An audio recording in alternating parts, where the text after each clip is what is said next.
This is the Clutch Picks Betting Podcast presented by ClutchPoints, powered by DraftKings. Like, follow, and subscribe. Rate us, review us, all that other fun stuff. Apple, Spotify, and of course, YouTube. My name is Sheldon Alexander, and I'm joined, as always, by Matt Russell, sports betting professional and creator of The Window. Available on Substack and wherever you get your podcasts. Mr. Matt Russell, how are you doing, my friend? As we do this early on a Tuesday morning, like Monday Night Football just ended. It just ended like 12 seconds ago. 12 seconds ago. And here we are. In the spirit of the holiday season, a lot of times, I think in years past, maybe we've thrown on the old ugly sweater for the spirit of the holiday season. In this case, spirit of giving.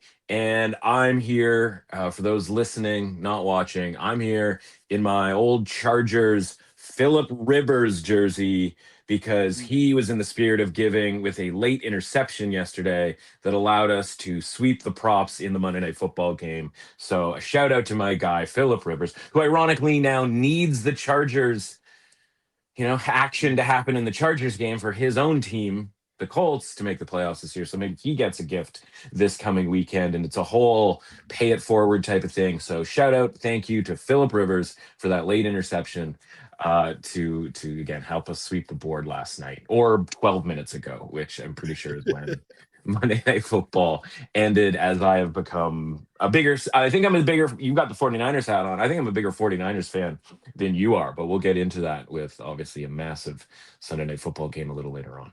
Yeah, I mean, that game was awesome and also like very profitable, shall we say, looking at that game. We'll get there obviously, but that line was, I think, 6 when we recorded the pod. And then by the time it was game time, I think it was 4 points for the Niners. And I sat there doing the thing I normally do, which I don't think I advise many people to do, but I'm sitting there watching the start of this game. And they announce, obviously, coin flip happens. Chargers. See, you got me saying Chargers get the ball first. Colts get the ball first. And I'm like, under normal circumstances, I would wait and hope that the Chargers. Why am I saying Chargers again? That the Colts would score first, right? I'm hoping that the Colts would score first, and then I'm able to get the Niners an even better number on top of it. But I don't know if I can wait for that. So I just make the bet on the Niners. And then what do you know?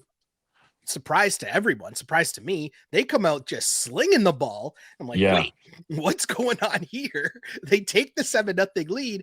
And my reaction wasn't panic, right? Like, oh no, maybe this game's in trouble. I was just like, wait, now I'm going to bet on the Niners again, whatever the number is. So like, they're not losing this game. This is not what's happening, but I will gladly bet on them again, down 7-0. So let's go. Good for you. Yeah, good for you. It was a good watch. Yeah, he was slinging it. It was fun. It was fun to watch, and obviously it helps that we all win our bets, basically. So yeah, and I mean, I give my guy credit, hell of a lot of credit for what he's doing, playing professional football games, looking like my gym teacher. But yeah, for the folks that might be new here, I ramble a little more when we're doing these things earlier in the morning and earlier in the week. But also, I'm still going to give you a pick to each and every game. And then Matt's going to come in with the information and education on where the line was, where it is, and where it could be heading into kickoff. Love talking about ratings and market ratings and where each team are rated. And I try to come out on the other end with a much more informed pick. I try to play the role of the viewer, and sometimes Matt convinced me to change my pick, and other times I foolishly don't listen. But that's the show. That's the joke. That's the bit. My goal is to win more than I lose. I gotta say. Okay. All right. Wait, I didn't change the graphic. No, I didn't change the graphic. I was like 9 and 7. No, that's the wrong. Hold on, I didn't change the graphic. No. Strutting around. This guy's down here strutting around about a 9 and 7 when he hyped it up, and I thought it was going to be some epic week. Here we go. And it's like, there we go. All 11, right, 4 and 1, right? We back. Control room struggling early in the morning. Controls on the Wednesday schedule still. That's amazing. That's amazing. 11-4-1 record, 122, 113, and 5 on the year. That might be, as I look back at the, I guess, tied for the second best week of the season, as there was an 11-4 week. But Yeah, still, coming on strong at the that's right up. time, right? At the right time. We're ready to go here. We're trying to keep the good times rolling. We're trying to have a Merry Christmas for everybody involved. And of course, that starts on not only Thursday, but Christmas with 3 NFL games, including the Dallas Cowboys, who are in Washington to take on the Commanders. 6.5-point road favorites are said Dallas Cowboys here. And my first question here. Is this a Mariota line or is this a Josh Johnson line for the Commanders? Right. Either way, I'm not sure which of these QBs would be able to keep up with the Cowboys offense, which in fairness was slowed a bit by the Chargers defense in the second half as the Cowboys got kind of dummied last week by the Chargers. Yeah. But the Commanders, I mean, I don't think they can keep up with, especially if it's Josh Johnson here on a short week. Right.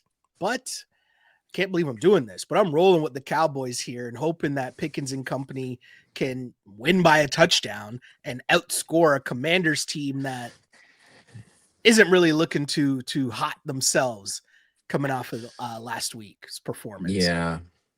Yeah, and it's set up to the point where the Commanders having these 2 games, the Saturday game last week, standalone, primetime-ish type of a game, and then this Christmas game where it's like, a veteran team who doesn't need to tank. We talked about this, right, with the Jaden Daniels. Like, they've got him in their back pocket for next season, so it's not like, oh yeah, we've got some concerns at quarterbacks. Like, you do in the short term, but not in the long term. And so they take that lead into halftime, and then the second half, Marcus Mariota gets his hand stepped on, and you're just like, man, if there was ever just like a symbol of a season for a team.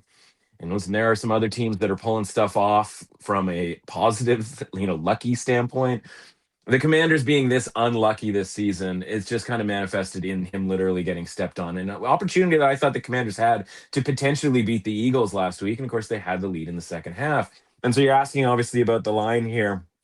Yeah, the way the Commanders have been rated essentially in the second part of the season. Obviously, they came into the season considered an above-average team. But, like, with Jaden Daniels, the rating goes up to, like 42, 43 out of 100, right? Still a below-average team because of everything else that they got going on. And in general, we kind of want to fade them when they're that high. When Marcus Mariota plays, it's usually in the, mid to high 30s. And we usually kind of like playing the Commanders in that situation, right? Because, as we like to say, Mariota's functional at the quarterback position. Well, you can imagine after that inspirational performance that the Cowboys put forth last week, a few hours, maybe it was 12 minutes after getting eliminated from playoff contention by the Eagles who beat the Commanders. You can imagine that team being a 6.5-point road favorite, it's going to take some movement with regards to ratings. And I don't think you're bumping the Cowboys up, right? So I think the Cowboys rating has to come down. We've talked about how they need to be at least average as long as Dak Prescott is, playing on any given day for the Cowboys. That's where I got the Cowboys right now. Exactly average, right? Like the word at least is doing some heavy lifting here. Like they are quite literally at the lowest I can kind of possibly rate them given the fact that their offense is what it is. And so when you make them just a league average team, then you go, okay, well, how is this league average team a 6.5-point road favorite? It means the Commanders rating is 22 out of 100. So you tell me whether that is a Josh Johnson rating or whether that is a Mariota rating. So it seems like, again, I think there was stitches that, was put into the hands of Mariota last week. So I don't think that's something that you can necessarily work with from a throwing perspective on obviously quite a short week. The shortest of all the weeks, you might say. So like it's a Josh Johnson number. And so we get to this point in this season where we talked about it with a couple of games last week. There's going to be probably even more than that this week. And there's probably going to be all of them next week, or at least half of them next week, where it's easy to look at it and go, well, the Commanders rating is so insanely low that, you kind of have to back the Commanders. And listen, there's going to be a couple of those scenarios where we do it. It's just like the Jets, for example, last week, where you're just like, yeah, I know we're supposed to take the points with the Jets against the Saints, but this team is actively not trying to win. I don't know that that's necessarily the case in this game with the Commanders, because, again, they are at home on Christmas. But this is one where, with Josh Johnson, some of these home teams on Christmas, like, if focus isn't there, it's easy to sort of just kind of phone one in, even at home, right?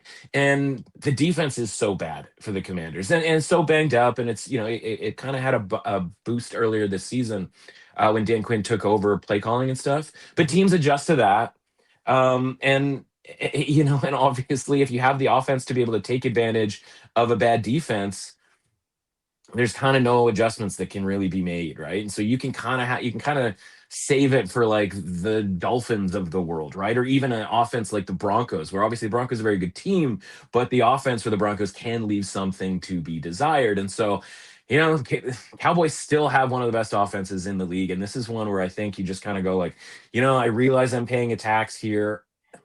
At least you're not paying a tax on an overrated Cowboys team. Yeah. Because we're moving this rating down off of last week, right? And so you just go, yeah, again, Chargers are a really good team, man, and they put forth a really good performance last week. So you kind of have to give them some of the credit too. So Definitely.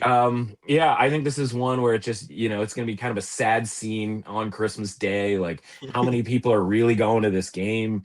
I don't know that it's going to be sort of the 2 or 3 years ago Commanders vibe in Washington, where nobody was going to the games and it was really grim, but like, it's not going to be some like rockin' crowd here too, right? So I think you can maybe even take away, truthfully, you could probably just take away home field advantage across the board.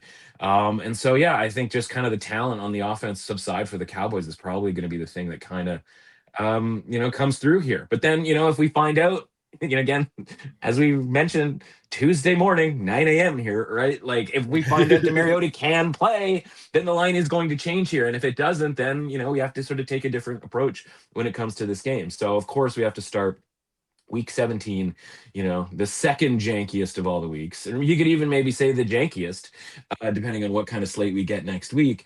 But like, we're going to start it like this, where we're trying to figure out whether it's Josh Johnson or Marcus Mariota.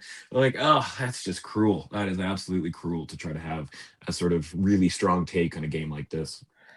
It is a very tough one. And, it's times like this that I'm happy to remind people that there's also, some other stuff going on Christmas Day, including the NBA. And in case all right, you do happen to be interested in the NBA, we might have a little something else for you here on the NBA. Ooh.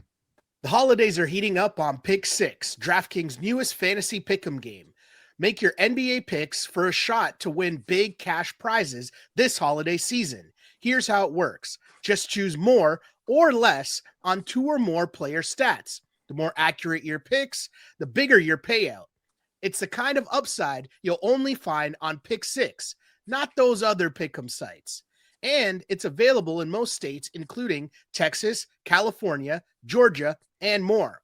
Download the DraftKings Pick 6 app now and use code CLUTCH. New DraftKings customers can play just $5, get $50 in Pick 6 credits with code CLUTCH. Ride the upside in partnership with DraftKings Pick 6. The crown is yours. Gambling problem? Call 1-800-GAMBLER. Help is available for problem gambling. Call 888-789-7777 or visit ccpg.org in Connecticut. Must be 18 plus. Age and eligibility restrictions vary by jurisdiction. Pick 6 not available everywhere, including New York and Ontario. Void where prohibited. 1 per new customer. Bonus awarded as non-withdrawable Pick 6 credits that expire in 14 days. Terms at pick6.draftkings.com/promos. Limited time offer. So, that was a segue. You didn't even know what you were doing. That was like I loved it. That was like Chris Paul to Blake Griffin. I was going to say Showtime Lakers, but no, that's the Lob City. Lob City just tossing the alley oops there. But I know. We'll get back to football. And we'll get back to Christmas Day football because we got the Lions as 6-point favorites heading to Minnesota to take on the Vikings. Um, I mentioned the earlier game, right? I'm on the Mm-hmm. Cowboys here, and Cowboys on the road at laying 6.5 points. Yeah. I was leading to take the Lions and the 6 points Right. on the road, but I'm on the Vikings here, Matt. Yeah. Main reason I'm on the Vikings here is because when I look at the Lions and what happened to them last week, they're struggling to put an O-line out there. Their Yeah. offense was still had the ball moving. Somehow, some way, they had a chance at the end of that game with one of the craziest plays I've seen in maybe ever, or I guess since a Thursday night when the Seahawks and Rams game happened. That's Right, right. if I'm being honest, I guess. Yeah. Right, it Craziest was play that, in 2 days. Right. right. But this game is just wild for its own reasons. When you think of the Vikings lost JJ McCarthy, your man's Max Brosmer was in, he came in, but Mm-hmm. they were still able to hold down the fort, get a 3-point dub against the Giants. So is this the Brosmer line? Is this a JJ McCarthy line? I'm Right. not really sure yet, but that's why I asked the question. The reason I'm on the +6 is I just know that the Lions line is banged up. I'm going to start with taking the 6 points here because I'm not sure if the Lions can overcome this O-line issue against a very good Minnesota defense, regardless of what, JJ or Max Brosmer are able to accomplish here. The fact that I'm even asking that is a tough look for the Lions, though. Yeah, well, I think you're sort of you're kind of like, I'm going to take the points here because I'm not sure you even care whether whether it's McCarthy or Brosmer, because like you're like, I don't know if there's that much of a difference, right? And I think that's kind of the point Mm-hmm. with being on the underdog here, which I think I would agree with you, because put it this way, right? The McCarthy line, as we've seen him come back after, his most recent previous injury, what are we on, the fourth different sort of JJ McCarthy injury this season, something along those lines. We saw the rating for when the Vikings had to go to Seattle with Brosmer, and just it absolutely cratered, right? And we're like, it cannot be that bad. And then he makes that one catastrophic play at the end of the first half in a game that, probably should have been like a 3-3 type game at halftime.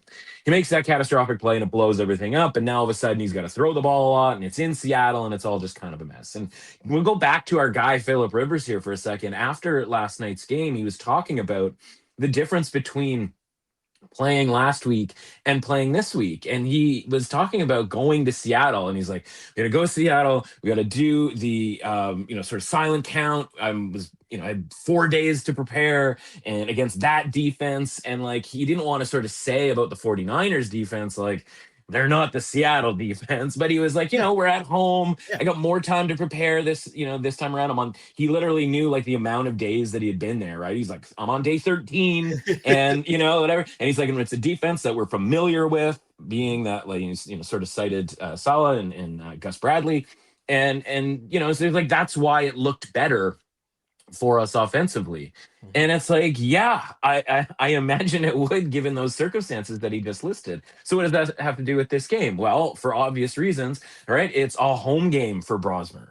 It's Mhm. not going to Seattle. It's not sort of being thrust into it in a way where you haven't played all season. He got to play last week in that second half and actually played pretty well, which just kind of goes to show that maybe it was sort of circumstance, and obviously that one catastrophic play, as to why he wasn't very good in that game against Seattle, eventually throwing 3 more interceptions, I think it was, after that catastrophic play on fourth down. Yeah. So now he's back at home against a Lions defense that, like, we can code it by calling it familiarity, the way that Rivers did, or you can just call it a bad defense. Right. And again, like, we'll see what happens going forward with the 49ers defense. But like, I can tell you right now, the Lions defense is bad. They were like the Steelers. If you're giving up 230 rushing yards to the Steelers, Yeah. like, that is a you problem, right? That is not the Definitely. Steelers like doing anything beyond like what they kind of normally already do.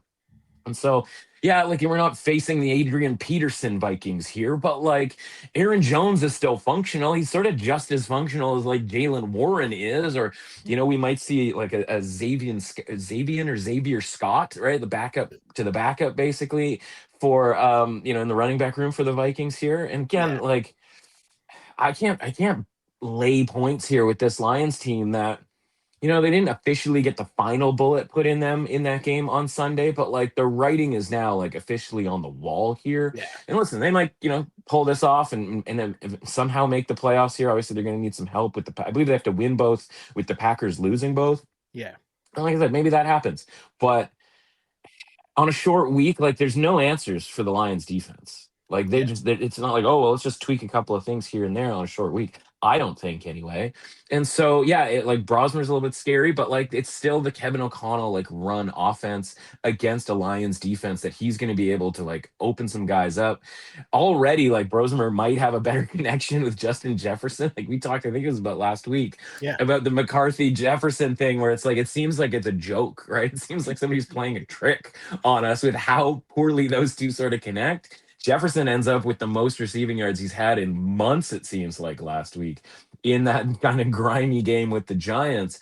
I think it opens up a lot more for the Vikings offensively, as it has for most teams. I mean, hell, they've already beat Detroit in Detroit, right? And again, that was McCarthy. But as I mentioned earlier, like the McCarthy rating is usually kind of in the like low to high 40s, depending on sort of what's most recently happened. But it kind of, I mean, they were 3-point road favorites last week, right? Because that rating was in the high 40s.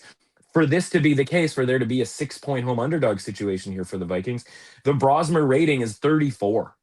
And I just like, there just isn't that much of a gap, I don't think, between Brosmer and McCarthy, right? They are not down into sort of, the Giants, Saints, Panthers type of a level here, with some preparation for Brosmer in a much more comfortable situation that he played the first time around, right? So, again, just because he had a bad game in that first one in a really tough situation doesn't mean he's some terrible quarterback who has no chance at succeeding. He's probably got just as much chance as some of these other young quarterbacks who've kind of popped in, right? Like, you can sort of reference something like Tyler Shucks of the world, right? Like it's the type of thing where it's like, yeah, it matters who you play and where you play them. And in this case, I think it sets up nicely for O'Connell and Brosmer to be able to at least get him open a little bit. They won that game, by the way, 4 or 5 weeks ago in Detroit, in Detroit.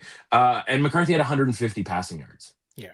So it's like, if you can get 150 passing yards out of Brosmer and do like everything else, which obviously includes like the Vikings defense and Brian Flores being able to get to Jared Goff, speaking of familiarity, yeah, man, I think they got a chance to win this game outright.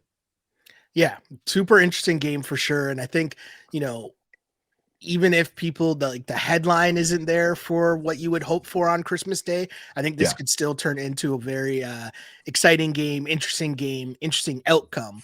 Whereas our next game might end up being kind of a blowout game, as we have the Denver Broncos as 12.5-point favorites in Kansas City taking on the Chiefs. And I'm guessing it's your man's Chris Oladugan. How am I pronouncing that? Oladukan. Oh, I think it's like a Street Fighter 2 situation. I was gonna just say that. Yes. As mentioned on last week's pod, nobody cares about my fantasy team, but of course, Matt told me, following with the bit of the podcast, Matt told me do not start Gardner Minshew, and so I proceeded to start Gardner Minshew. Oh, Sheldon! Got hurt. What am I even doing here? Like instantly. This is the bit of the show, okay?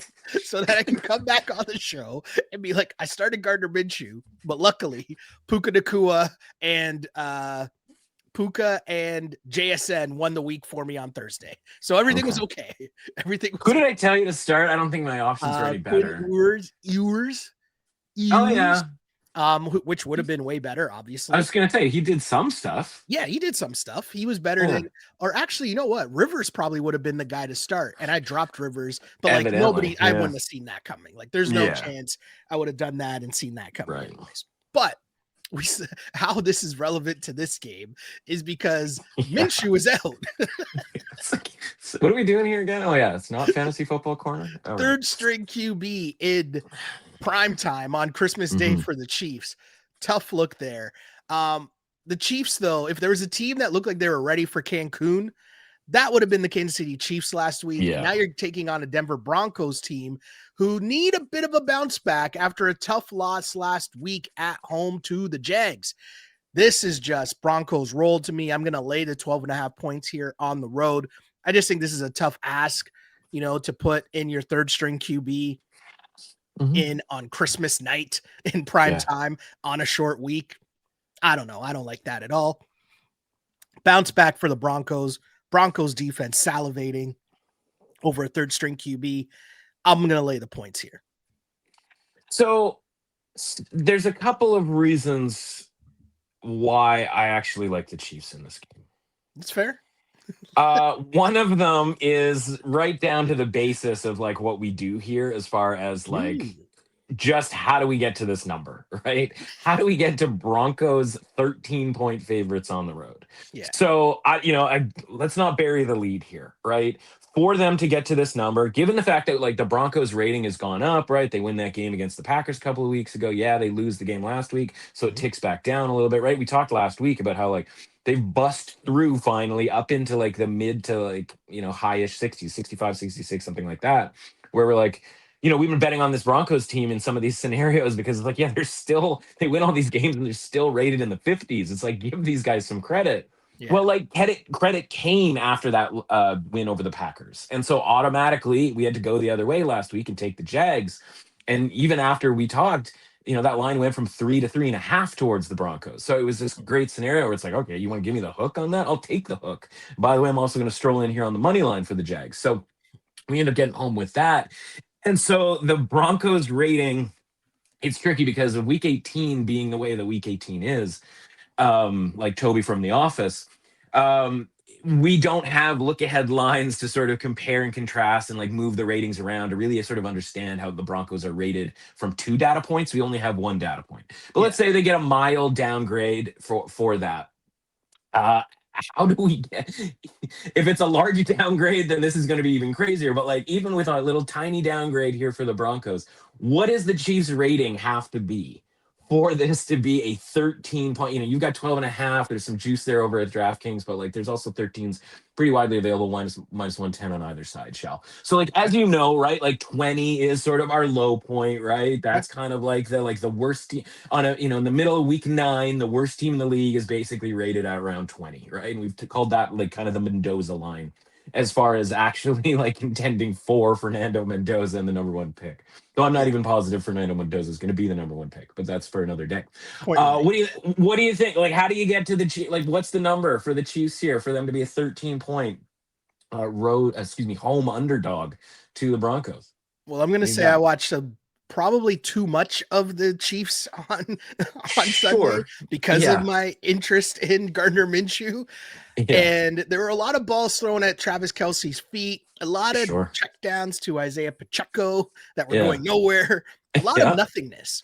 Ultra. And that team, I will say, when your man's Oladugan came in, he was at least doing some stuff more than Gardner Minshew was. Sure. But still, overall, I'm putting them at like a 30. Dude, they're rated as a 9.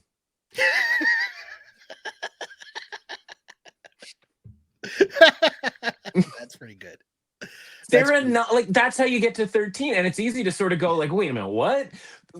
2 weeks ago, was it 2 weeks ago, 3 weeks ago, right before, I guess it would have been before the Packers game. Yeah. The Broncos went to Vegas. Yeah. The like worst team rated as the worst team in the league in the next 2 weeks after covering in that game, by the way, obviously the crazy backdoor cover. And they were 7.5-point road favorites in Vegas. So you got to go from 7.5 against Vegas in a game that lands essentially on the number, right? With the backdoor cover to 13. Like that's how much worse the Chiefs are rated. And, understanding the rating for this point spread, right? Like last week, they might have played like a 9. If you're going to lose to the Titans by like 2 touchdowns, like you might look like a 9, right? Yeah. But for the expectation, the average expectation for your play this week, to make this line make sense, is your in theory, it could be lower than a 9. Well, yeah, you could. There are teams that are out here playing to 0. Well, I'm saying if 9 is your average, that means that in theory you could, but the bar is incredibly low, right? Like in theory, if the Broncos play to, by the way, a rating that we're still a little sketchy on about whether it needs to be that high because of not necessarily how we feel about the Broncos. I think it's a pretty fair rating for the Broncos, but the market hasn't had them this high outside of last week, and you saw how well it went last week for the Broncos. So like the Broncos rating might be a little high for what their average expectation is. Mhm. on a short week on the road, right? That's like regardless of what your opponent is. And then it's like, well, what are we expecting from the Chiefs? And if the answer is like, just give me a 12 performance, give me a 15 performance, give me anything in the like high teens remotely near our Mendoza line. Yeah. And you're going to get some value here on the Chiefs. And so then you have to sort of spell out like, okay, well, what's that going to look like? How do you give me better than a 9? And so, I think there's the obligation there. You sign Gardner Minshew, you have him as the backup quarterback so that if anything happens to Patrick Mahomes in the middle of a game, that Gardner Minshew, who is sort of used to that sort of scenario, can come in and play. Well, let's be honest about it, right? Like he comes in and he plays against the Chargers and then basically ends the game with an interception Yeah. to blow not blow the season because the season was already pretty much in smithereens, but like to finally sort of kill the season. And then he comes out and like, by the way, like wasn't particularly good in the first little bit that he played. And then you mentioned this Chris Oladukin who comes in and I think he was like 11 to 16, something like that for like 110 yards, something like that. But the other element is like there's just a different athleticism to Oladukin, right? And they didn't really use that because I'm not really sure it was sort of in the game plan because he's not the same level of athlete, or he is a far better athlete, is what I'm sort of trying to say here than Gardner Minshew. And so on a short week, if you start kind of deploying, we're going to kind of cross teams here a little bit here because I can't wait to talk about the Green Bay Packers and our boy Malik Willis. I love the Malik Willis chapter in the Packers offense, right? Where they bust him out and they're like, yeah, let's go to the Malik Willis stuff. If the Chiefs have a Chris Oladukin chapter, then they're going to be able to do some stuff here that is going to give the Broncos some fits. Yeah. And, part of it is like, do you show up? Does the defense show up? Does Spagnuolo show up in a way that sort of only gives up maybe 20 points to the Broncos? And so if you can only give up 20 points to the Broncos and you can kind of manufacture 9, 10, 13, whatever, by kind of having this mobile quarterback who they Yeah. actually allow to run, because I think he only ended up with like 2 carries for like 7 yards. I don't think he threw an interception or turned the ball over. There might have been a fumble in there somewhere last week, but like he wasn't that terrible Yeah. by any stretch of the imagination, right? But like there's also the element, sort of the, again, qualitative type element here going like, we talked about like if you're distracted at home on Christmas and like, maybe not all that into it, there's an element here of pride for the Chiefs. And, again, I don't necessarily expect them to win the game, but going to Tennessee a week after you had, speaking of the bullet, right? The bullet put in your season, going to Tennessee for that game, like, we talked about it's why we were on. We didn't really care what the Chiefs rating was because I was like, yeah, I mean, you can make the Chiefs the favorite all you want, but I'm going to be betting on the Titans here on the money line because of just the scenario, like how we expect the Chiefs to look, meaning like not very good. And we also expect the Titans to look pretty good relative to their own sort of general standing because of how excited they must have been to play the Chiefs without Patrick Mahomes. Whereas in this game, it's like, it's the Broncos, man. This is a division rival. This is at home. Like, Yeah. this is a scenario where it's like you got to show up for this game. And so, their last game of the season's at the Raiders. That's going to be a mess in and of itself, right? But like, this is your final game of the regular season. Again, this is Christmas. You probably have some plans. You probably have some family in that you maybe not always, haven't necessarily had all season long. So, I just go like, it's weird to sort of say because it's this meaningless, stupid game, but like, there's got to be some sort of championship pride here with the Chiefs as far as like efforting to kind of spoil things for the Broncos For because sure. they've been on the other end of it, right? Where at the end of the season, the Broncos have been kind of trying to spoil their deal with regards to like a number 1 seed and so on and so forth, right? So I'll be really disappointed in the Chiefs if they don't muster an effort. And again, it's relative, right? I'm not looking for a Yeah. 50. Yeah. I'm I not got looking for a 40. Like, give me a 27, right? Like, give me that. Give me a 20. Like, who's a 27 here? Give me a Browns. Give me a Cleveland Browns effort here, Little right? Because Shador like, effort. yeah. Because I mean, honestly, like if the Yeah. Broncos are playing at Cleveland, you think the Broncos be 13-point road favorites at Cleveland? Of course not, right? Like we just saw the Bills, who are rated higher than the Broncos, only 10.5-point road favorites. And by the way, they didn't really come all that close to covering that game last week. I know I'm all over the place as far as teams are concerned, It's all right. but like All right. that's the point. My point is like just give me a Browns here. Like, and I get why everybody's sold, like selling the Chiefs and like don't want anything to do with it. I just think in this one game, it's like we're gonna get we're gonna get a bad football team. We're not gonna get an atrocious Yeah, football. Like I've never, like, even for all the different rando quarterbacks that we had, and like the Saints last year, and some of these teams, and like where we come in, and we'd laugh in week 17 and 18 about where these teams are being rated. We've never had a nine.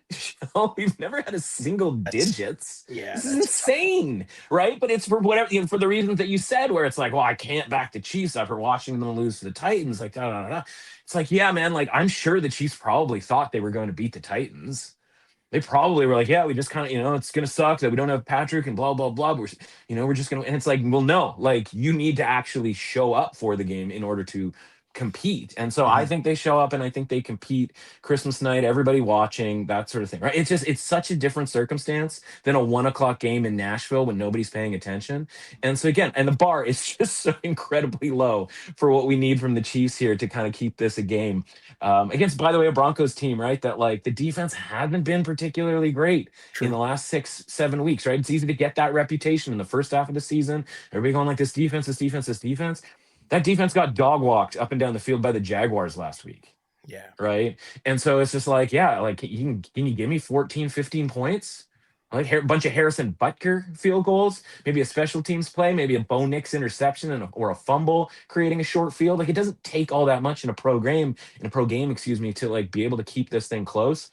And again, the Chiefs have enough good players around Chris Oladukin, who, by the way, as we mentioned, didn't even look all that bad. So like just the assumption that this guy stinks and is going to be a complete disaster, is probably pretty unfair to him at this point. Yeah, that's a super tough one for me. And it's too, I mean, normally you can get me on the Chiefs, but this one I got to watch and see. I'm going Still can't do it. uh, Okay. oof. Yeah. 9, Joe. We'll move on to Saturday football action as NFL just giving you Christmas presents every day, even after Christmas. Saturday action, we got the Houston Texans who will be in LA taking on the Chargers. Chargers laying 2.5 points at home. I am on the Houston Texans despite the fact the Chargers looked very good against the Dallas Cowboys. They're down early. Every They week. adjusted. The Cowboys couldn't handle it. 0 second half points for the Cowboys offense, which, is a tough look for them for sure, for one of the more high powered offenses in the league. Herbert had his way with that Cowboys secondary, though. Defense showed up, as mentioned. 11 wins again for this Chargers team. Back-to-back 11-win seasons, by the way. Mhm. Meanwhile, the Texans barely beating the Raiders. That's a strange look. How am I on the Texans here? Huh?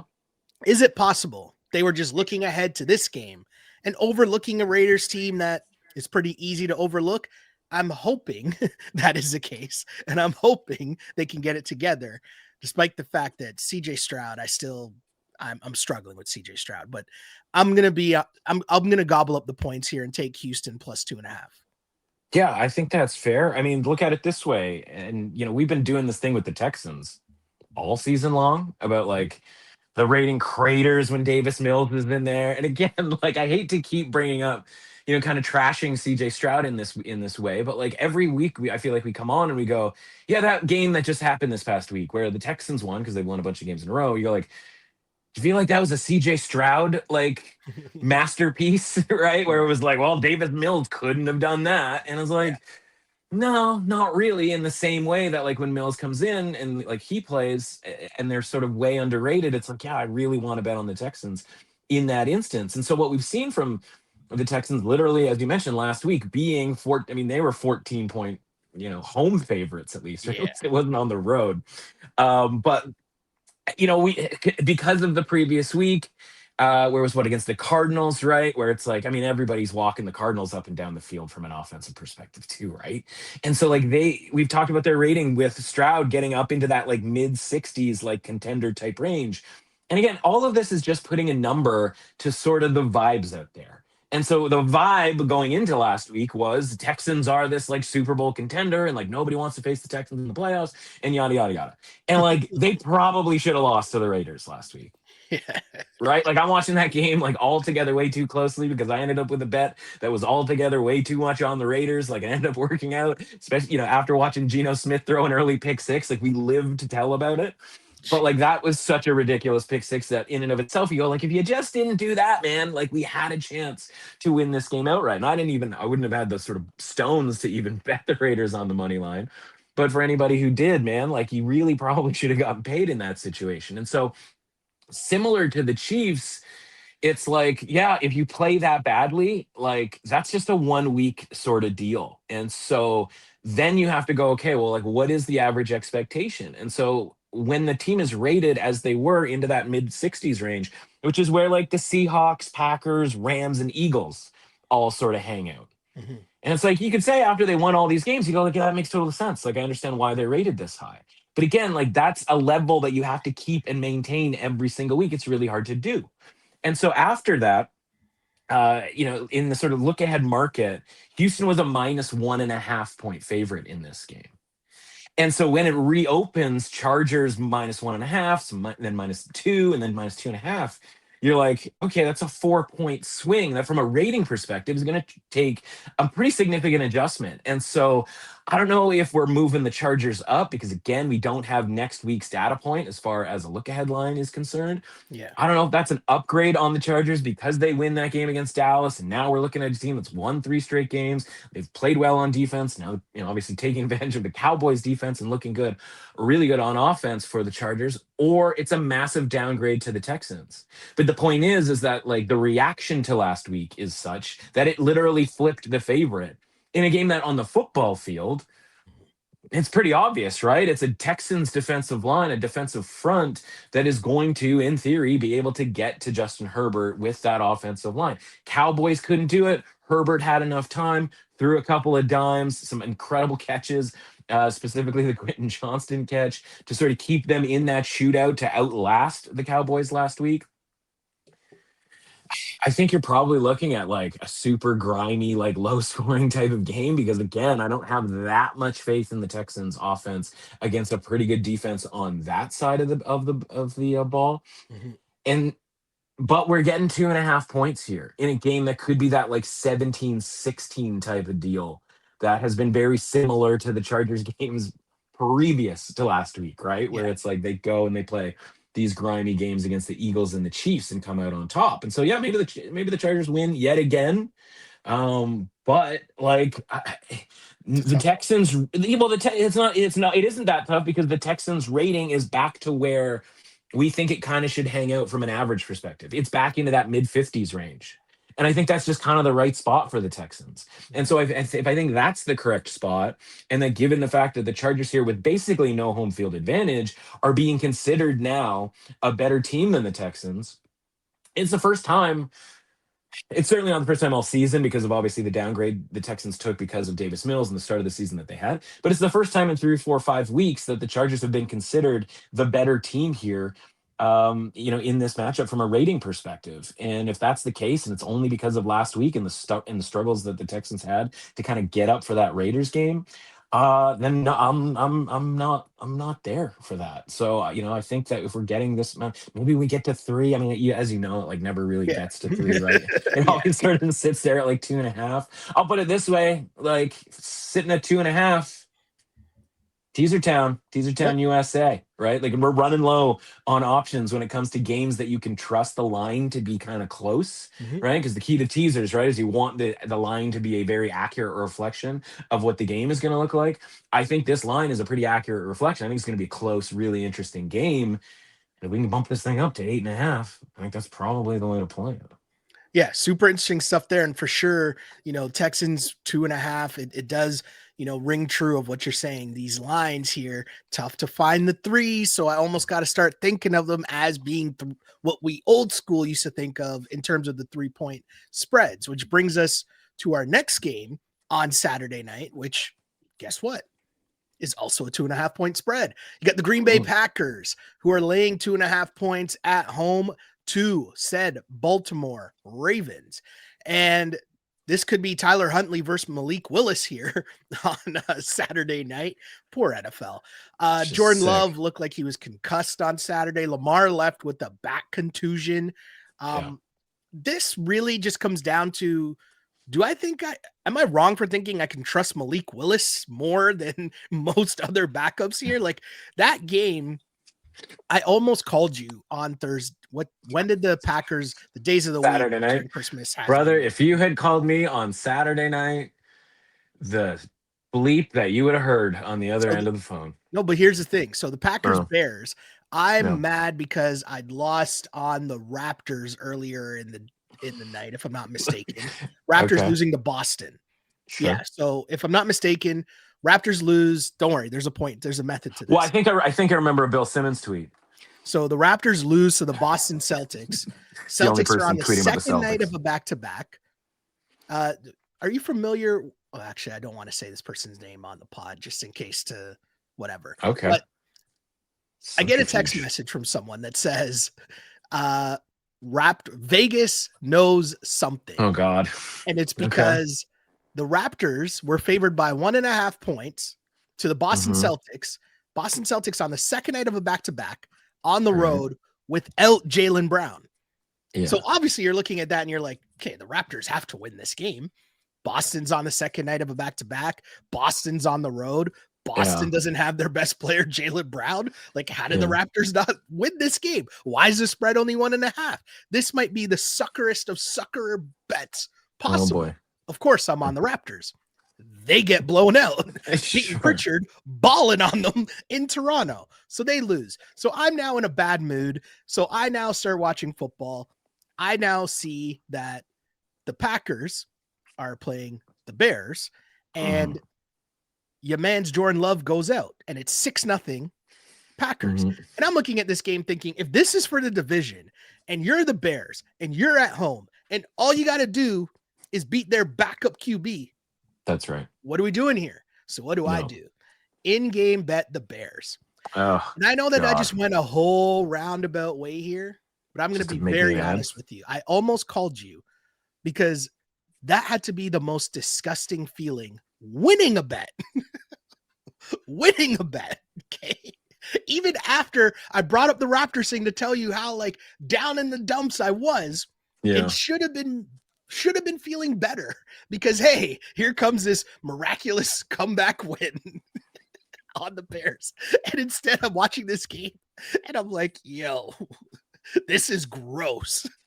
And on top of that, the reason I didn't call you was because I saw the tweet, because I saw the same thing where I thought, yo, the man's with the Guardian cap is not the dude that I want on my hands team.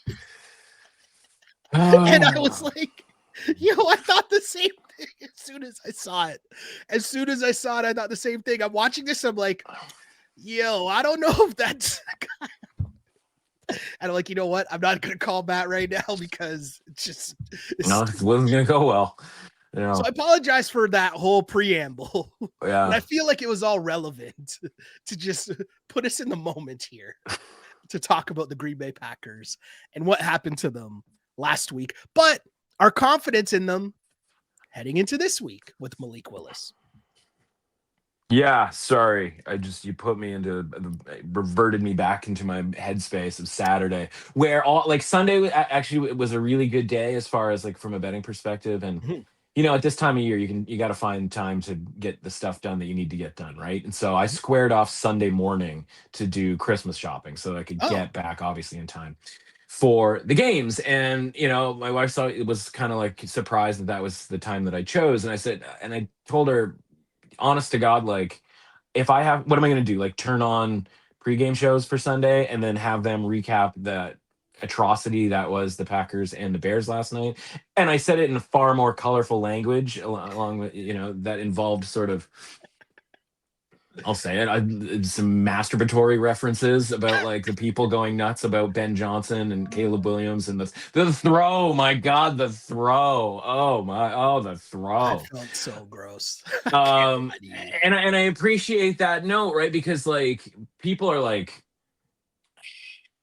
I mean, we're gonna just absolutely derail the podcast here, but like the people who are celebrating and like patting themselves on the back for winning a bet on the Bears, where you're betting on a team that cannot beat Malik Willis unless there is a modern day miracle that transpires. Yeah. Right. And a Packers defense that you've got what did I have, 6 points or whatever it was, like without Micah Parsons, and like it's like you and you bet them as a favorite in this game, like -1, -1.5, like it's still a favorite in this game, and it's just like. Yeah, I don't need to get into the Guardian Cap thing. The tweet, I thought, as usual, the tweet was funnier than people gave it credit for. But I think that about all my tweets. So, yeah, like just absolutely ridiculous across like not even in my opinion, not even the correct time to use an onside kick, by the way, because you had two timeouts. Yeah. So like I wasn't, it never even occurred to me that you would go for the onside kick in that situation because you had 2 minutes with two timeouts and you'd be able to get the ball back with a minute left, maybe with 60, 70 yards to go. To me, that's better than the 4 in 48 this season that the declared onside kick has been successful on. And then yes, of course, Romeo Dobbs like backpedaling his way. It's like, do we not practice this at all? Like I feel like I need somebody to do some reporting on that, where like somebody got hurt and somehow they put this guy out there. Yeah. Because again, right, like, and I don't care if you wear like a mask outside and you feel need to keep that thing all sort of safe and whatever, but like the people wearing the masks out on the streets aren't going to a rave on Saturday night with 5,000 people in close proximity, right? Like you got to pick a lane. And so yeah, that was infuriating to me. All of it was just infuriating to me. And so the single worst play, as from a bad beat perspective, uh, that I've ever experienced was remember that Rams field goal block? Of course you do, Of course. where Yeah. the Eagles return it, right? And that was the single worst beat from a point spread that could have happened on one play, where you're not even Yeah. prepared for what like could actually transpire here, right? From a leverage perspective, as far as bets, contest stuff in futures and all of that sort of thing, that game was the worst one maybe of my entire life. And because and not because it was just that it was lost, it was, you got a 10-point lead with 2.5 minutes to go, Yeah. Yeah. right? And it's not even because of the backup quarterback. That's the infuriating part, because as we finally get ourselves back around mentally to this week, when I say we, I mean me. And as we've talked about before, and I said this to my wife too. I was like, Sheldon and I talk all the time about how when Malik Willis comes in these games, like I kind of like the Malik Willis package, as far as like, all right, we're gonna do a lot of running the football here. Willis is no, he kind of knows when to take off and when to just grab some 6 yard gains. And he can also throw the ball a little bit. And if you're wide open, he's probably going to find you there as well, right? He is like a much better quarterback than the vast majority of these backup quarterbacks, in Facts. so much that he can come in the middle of the game, right? Like there's a lot of guys who it's like, well, if you give him a week of practice, he can maybe win you a game. I would throw your boy Mac Jones in there, right? Like I like Mac Jones in a sort of week-long preparation type deal. I'm not psyched about Mac Jones if he has to come in the middle of the third quarter cold. And so like Malik Willis sort of, he might be the best backup quarterback in the league. But part of that is, we talk about head coaching, right? A fair amount. And it's like, Yes. yeah. And unfortunately, there's no perfect coach. There is no sort of blanket, he's a great coach, he's a bad coach, he's a good coach, whatever. By and large, most, if not all of these guys have strengths. And so, LaFleur's strength is that he can get Malik Willis from the version of the Titans Malik Willis to this version of Malik Willis, right? And that's all happening in the shadows, so to speak, right? That's happening in training camp, in practice, et cetera, et cetera. And so, like, that's what he does well. Some of the other stuff, not so great, right? And again, I don't know how much he has going on with regards to special teams, but like having Romeo Dobbs out there is like not a great sort of move, right? And so, we saw, like John Harbaugh, use a random example, right? Where it's like he's talked about, Derrick Henry. Why are we not, using Derrick Henry? And he's like, well, yeah, in retrospect, we probably should have. It's like, you're in charge of this stuff. Like, I know there's like position coaches and offensive coordinators and this, that, or whatever, but it's like, you need to step in. Like, why do you have the Derrick Henry if you're not going to use the Derrick Henry in the situation where you want to have the Derrick Henry, which is with a 2-score lead in the fourth quarter, or a lead of any kind in the fourth quarter? And so we've got these two coaches matching up in Harbaugh and LaFleur. And like, again, they're two good coaches, as we sort of give sort of a blank sort of statement here. But like, what LaFleur does with regards to Willis I think supersedes whatever John Harbaugh is doing over with the Ravens, which it just appears is just kind of blowing leads in these games. Now, the tricky element to this game is we've just talked about the idea that the Vikings have a chance to win on Christmas Day, Yeah. right? Against the Lions. Well, if that's the case, then the Packers no longer have to worry about the Lions taking a potential playoff spot from them. They Mhm. clinch a playoff spot without having to do anything. So we might be showing up here on Saturday with a Packers team that like doesn't really need to win this game in this way. So when we look at the lines and the ratings and stuff like Interesting. that, they've all kind of stayed the same from last week. That's how we got to this number. But if the motivation goes away from the Packers, now again, like they might have Jordan Love, right? We Yeah, have to do the concussion protocol thing, for sure. right? And so if they get Jordan Love, then all of a sudden, and by the way, and then the favorite wins on Christmas, Detroit. Now we got Jordan Love and a motivated Packers team. Well, what if there's no motivation? Well, now all of a sudden it's Malik Willis and a non-motivated Packer. Or maybe it's not even Malik Willis because, of course, he was banged up in that game. And now we're talking about maybe there's a third quarterback Jeez. necessarily involved, right? So, like, you always, you not always, but you did it with the Chiefs thing where it's like, I need to see it first. I don't need to see the Ravens Packers first because obviously it's too late to then make a bet. I need to see what happens on Christmas Day first Fair. to then go, all right, what's the adjustment here? Because if the Vikings win that game and this all of a sudden becomes like Ravens -2.5, but it is still going to be Malik Willis, then like, why am I giving out, Packers -2.5 when +2.5 might be coming down the tracks? And then Yeah. of course there's obviously the added element of the Ravens not what are we supposed to get out of Lamar Jackson, right? Because at this point, I hate saying it, but like he's just not a reliable option for betting at this point. Yeah. And it looks like He's one, Harbaugh's getting tired of it too. yeah, and it's just, I don't know, man. It's I don't want to say it, but like he gets kneed in the back, and then it's just like, well, that's it. You're just done in like this game. Yeah. It was weird. It was weird, right? Like it was weird that it's like you have some of these guys who it's like, if a guy's injured at halftime, they're just gonna go shoot him up with horse tranquilizers and send him back out there. And like Lamar gets kneed in the back, and I realize like that's painful, uncomfortable, etc. But like they're like, yeah, it's a bad bruise.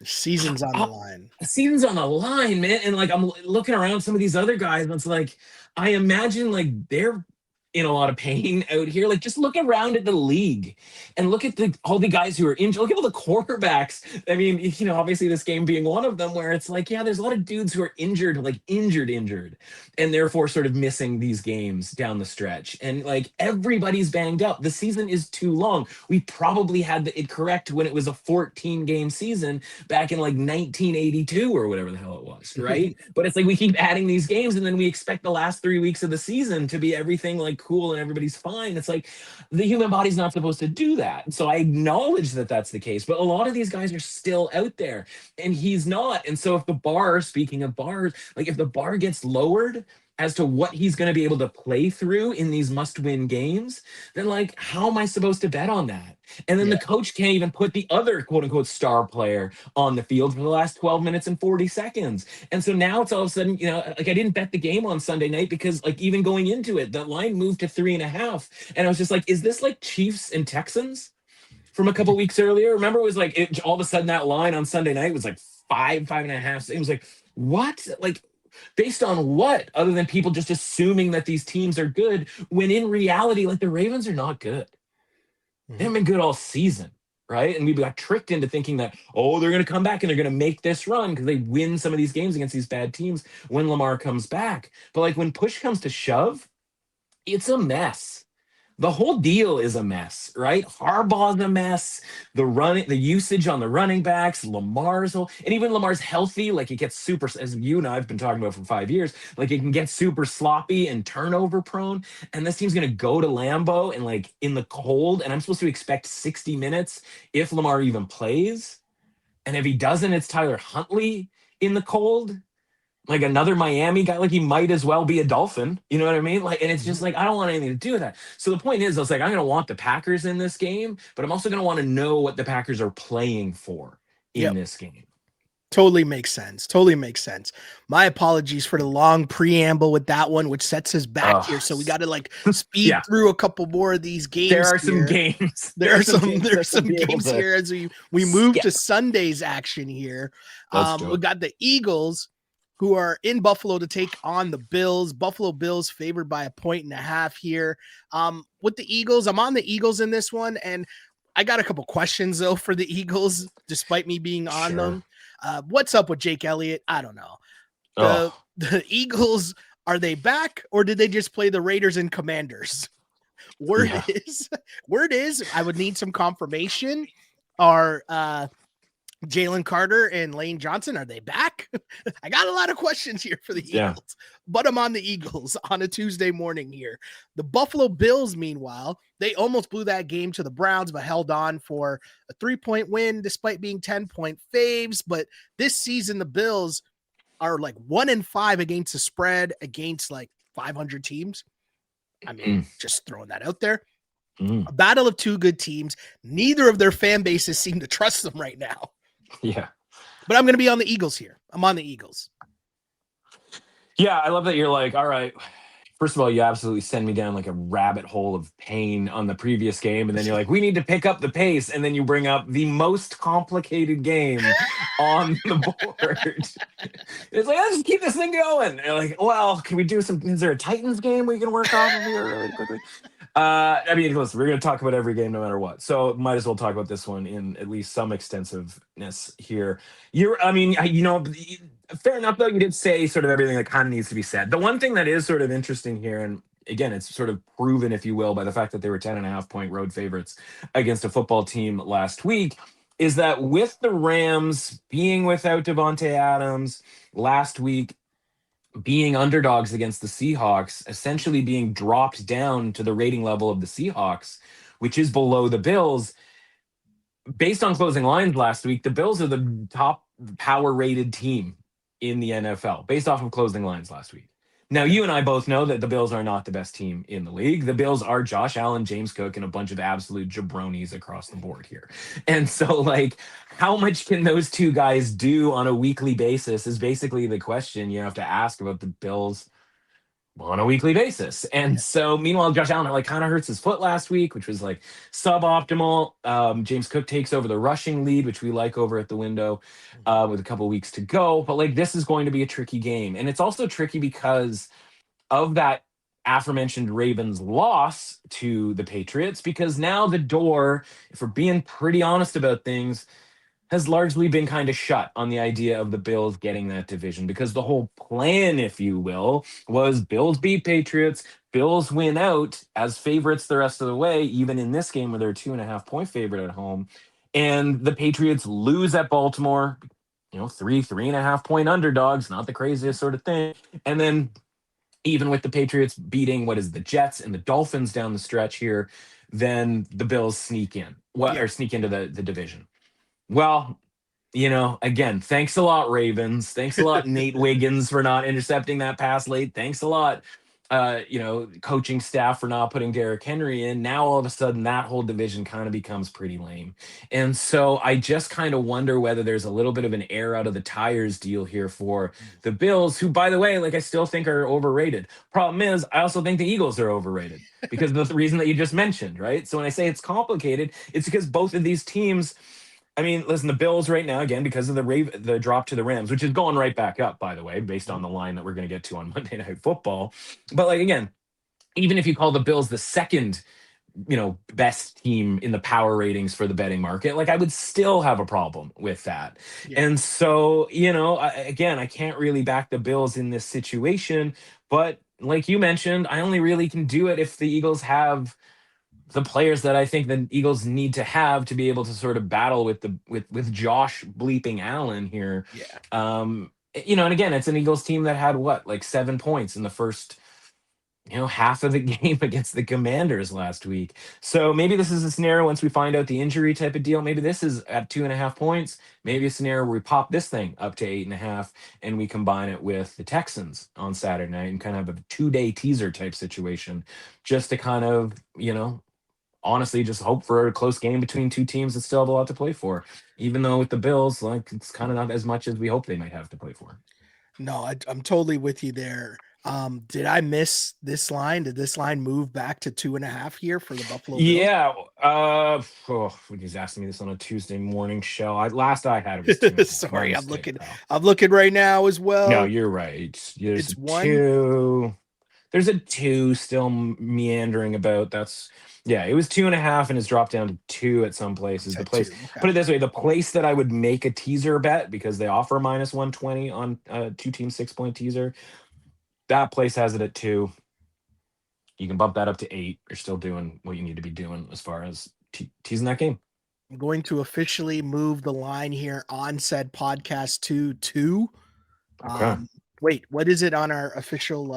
Hold on. What is our? Do you have it up in front of you or no? DraftKings. Yeah, DraftKings is 1.5 with some DraftKings is one juice and a half. Okay. juice Oh, towards I'm the going to leave it Bills. at one and a half then. I'm going to leave it at one Yeah, and a half. I'm going to leave it at 1.5. fair enough. Powered by, fueled by, all that fun stuff. All that, leave it at 1.5. Control room scrambling. I'm sorry, control room. I We're apologize. the pod's fueled by DraftKings. I'm fueled by getting the best of the number. Correct. Which the people listening understand that. Yeah. Like, that's the game. That's what, There is part of what. And that's the thing. I mean, not to just totally derail the deal here, but I just looked, there's a 2.5 at another place. But that's also not a place that I would make a teaser bet because they charge you an arm and a leg for a 2-team teaser. So like, this is the battle that bettors have to deal with, where it's like, well, I want 2.5, but like not at that place. I don't. Right. Where it's like, I want to tease over here and it's only 2 over here. And like, so like that goes into this as much as the game handicap does, right? It's like you can create the game handicap, what you want to bet, and then you got to find the place to bet it, which can be tricky. Correct. Also, a tricky game coming up on Sunday's action is the Jacksonville Jaguars at 6.5-point favorites against the Colts in Indy. The Jags are a wagon. Last week I came on this pod and said I was surprised at myself for taking the Jags because I never trust the Jags. That's I'm right. never on board with the Jags. But they surprised. No, they didn't surprise me. I'm joking. They came out and did the thing. A big time win in Denver. They balled out. I was on the right side for once. I mean, a 14-point win. Trevor Lawrence playing the best football I've seen him play in his career, dare I say. Meanwhile, the Colts, Phil Rivers, it was a great story, played as well as you can expect Phil Rivers to play in the NFL after, coming in off the streets. But blowout loss against San Francisco. I mean, I don't trust them to put up points against the Jags on a short week. And just a tough spot here for, I think, Phil Rivers or whoever. I mean, are they going back to Phil Rivers again? That's a tough ask to me. Like Riley Leonard played last night to like end the game. Are you still going back to Phil Rivers? What do we do here? Either way, I'm on the Jags. I'll lay the 6.5 points on the road.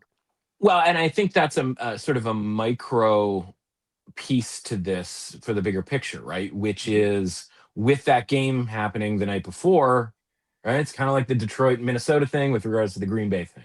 Correct. And if it's the Colts situation where it's like, they need to win both of their games and was it the Texans to lose both of their games? But I believe, if I'm not mistaken, the Colts play the Texans in Week 18. So it's not like that far-fetched, right? But they're going to be sitting there on Saturday hoping the Chargers, as we've referenced, a 2.5-point favorite, get some semblance of the job done so that this game matters to the Colts. Mm-hmm. Well, you and I have already said we like the Texans in that game, at least plus the 2.5 points. Yeah. And so if we're quote-unquote right about that, and the right, because it is that's so confusing because both those teams are wild card teams.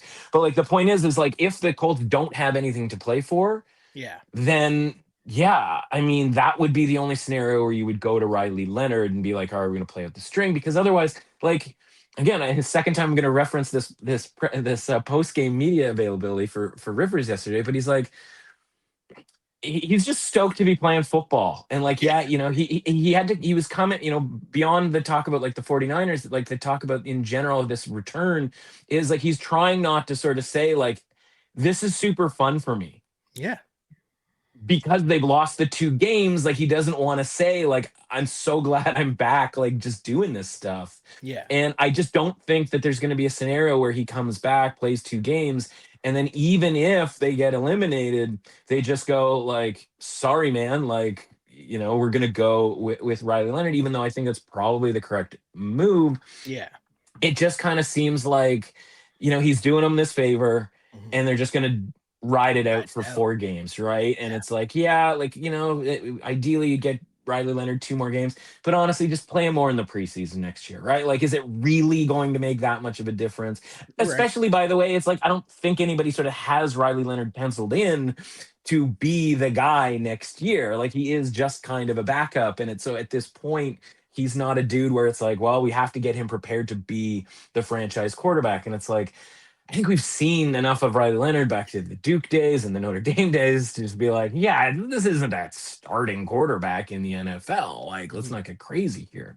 So I think it's Rivers no matter what. And so where that is obviously relevant beyond the fact that, again, we need to kind of know what happens on Saturday, which is what makes this whole thing so tricky is, obviously on the scoreboard, it's a blowout in that game.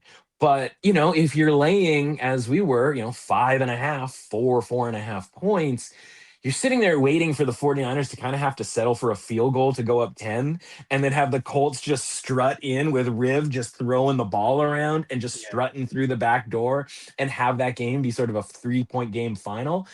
Mhm. Obviously the Colts defense was a real bummer, but I think a lot of that was just the 49ers playing really good offense. Like Offense Jawan was smoke. Jennings was Offense was smoke. awesome Yeah. last night, like making tough catches and so on and so forth, right? And so, I think you take the 6.5 Ooh. and then you kind of hope, because put it this way, like I don't downgrade the Colts off of Yeah. last I night's know what game. you're Like I know saying. you're supposed to because like they lost, they didn't cover, and like the downgrade has to kind of come in. It's like I don't think so. And like, Mhm. yeah, I'm gonna upgrade the Jags. The Jags are getting an upgrade. They're busting through their range, the top end of their range again for good reason. But it's like, again, this is a reactive thing to what happened this past week. And 1000%. so it's like I tend to go the other way when that reaction happens, and I don't feel like either team played so good or so bad that reaction is necessarily warranted. And part of it is like, okay, the very literal element of like the Colts are rated as a 35 out of 100. Yeah, they lost that game, again on Yeah. the Yeah. scoreboard by 3 touchdowns. I didn't see a 35 out of 100 team Yeah. on the field, right? Like that game was too fun to watch to be sitting there going like, well, this team's a 35 out of 100. And so I just kind of go like, all right, like I realized, we felt pretty good about the Jags last week. Part of that is obviously they were getting points. Now all of a sudden they're laying 6.5 on the road against the Colts team. And again, if the result happens on Saturday, all of a sudden you've got to let's just win this game and then we get a chance in a week 18 type showdown. By the way, if you wanted to be conspiracy theory type guy, if you want to do the game, the league is scripted, et cetera, week 17, a lot of results go in the direction of week 18 games mattering. Yeah. If you want to I see what you're start, saying. you know what I mean? Like there's a couple of calls that maybe go in the way of some of Picking up these what you're putting teams down. that keep it more interesting for next week. Um, Obviously, I'm being somewhat facetious and all of that, but like, Yeah. Yeah. Yeah. Yeah. it some of these games could get a little more interesting with some of these teams that have their backs against the wall because of just the nature of honestly the NFL. And like if we have no good week 18 games, it's a catastrophe for the NFL. And so if a few of these games go the way that they might go, that might be the case. They got some time to they got a Sunday nighter they got to figure out. They got some Saturday games Yeah. that Yeah. they have to assign, right? And Yeah. so again, I'm not saying that bets need to be made on that sort of basis, but like it could be a really, really good week 18 if a certain number of games go a certain way. And so again, if you're getting the quarterback play that you got from Philip Rivers this past week, Mhm. I don't see how plus 6.5 is not a bet that needs to be made. Like I respect the Jags. Don't get me wrong. Like I think the Jags are a bona Yeah. fide Super Bowl contender. I really would. You'll recall 3 weeks ago, I said, when do we have to start having the conversation about Trevor Lawrence comeback player of the year when he was like 100-1? Mhm. He's the second choice right now. Yeah. over your behind your guy McCaffrey, who, by the way, I think should be the offensive player of the year because this guy's gonna have 1,000 receiving yards, 1,000 rushing yards, 20 total touchdowns, and is carrying a team all over the bleeping field. Yeah, that's a Yeah, going to side be a note. super interesting one. I'm more interested here to see what the Jags do defensively in terms of their game plan versus Rivers, because I noticed the change from the Niners there later on in the game where they settled into the zone versus more man-to-man looks. So it's going to be very interesting to see how that plays out. But we'll keep it moving here to the Seahawks, who are in Carolina to take on the Panthers. Seahawks laying 7.5 points on the road. My lean here is to take the Panthers at home. I like taking the Panthers at home, and especially the Panthers getting 7.5 points at home. That's going to be my lean. Bryce Young continues to do the thing. Yet another comeback win for his team. The defense hung on. They sit atop their division. This line just seems a little too high, though, even though I like the Seahawks. I've liked the Seahawks. Yeah. I'm rolling with the Seahawks. Sure. We mentioned earlier that game last week against the Rams. Absolute insanity. The lateral fumble 2-point conversion, which has to be one of the biggest scams I've ever seen in the NFL. Scams. But just like, what are we doing here? You blew the whistle. You blew the play dead. Like, you can't be like, oh, well, the guy picked it up. Like, this is an insane play. But sorry, I don't want to start a tangent. We're behind. I'm sorry. Too late. Yeah. Start a tangent. I know. I'm sorry. But I'm on the Panthers plus 7.5 here. Just too many points for me to lay on the road versus a team in the Panthers that I think are okay. They're spicy and they play better at home. The concept of the whistle in the NFL, and I can maybe say in football in general, or at least in like sort of high-end college football in the NFL, the concept of the whistle is like, it's just why is it there? Why do you even have it? It's theory at best, right? Mm-hmm. This idea that like clear recovery after the whistle, but like God forbid if like in the echoes of the whistle, like you might hit a guy. Like was there Diomede Lenore who got a penalty last night for like punching the ball at, where it's like I don't think the runner's down here, and you're just that's 50. Like what are we doing? It's like don't open up the can of worms, the whatever. The Pandora's box on me going off on officiating and rules, regulations, et cetera, et cetera. It's just absolutely insane stuff. Bryce Young. Bryce. Say names of players to get me back on track. Okay, so I agree with you. It is too many points. The Panthers, as you and I have talked about, they're either play to a 20 or an 80 and never in between, right? They're maybe an 80 is probably a stretch. 20, I don't think is a stretch. I think they definitely play like a 20 sometimes. Mm-hmm. And so like their rating before the season coming into the season was they were a 32 out of 100, right? And I think we talked about this last week as they were 3-point home underdogs to a team that they're basically equal to, but not from a rating perspective because they're still sitting at 32. Like they are, and anytime they go higher than that, it's like, oh, that's trouble. And it usually means like they're favored against the Saints. And it's like, oh, no, not having that. Yeah. So yeah, like from a rating perspective, they're at a 32. I think we think that they're better than a 32. They're 8-7. You kind of have to be better than a 32. Here's the problem. It doesn't really matter what happens this week. The thing is coming down to next week against Tampa Bay. So it's this weird deal where it's like, I think the Steelers are kind of in a similar spot where, though I think with the loss for the Ravens, the Steelers, obviously can put a bullet in the Ravens this week and not have to deal with it next week. But that's not the case here, right? I don't think unless they're not happening at the same time, right? Tampa Bay, they are happening at the same time, right? So like you're gonna be scoreboard watching, I guess, and hoping Miami and presumably Quinn Ewers beats the Bucs. Actually, like could happen, to be honest. We'll talk about that game in a sec.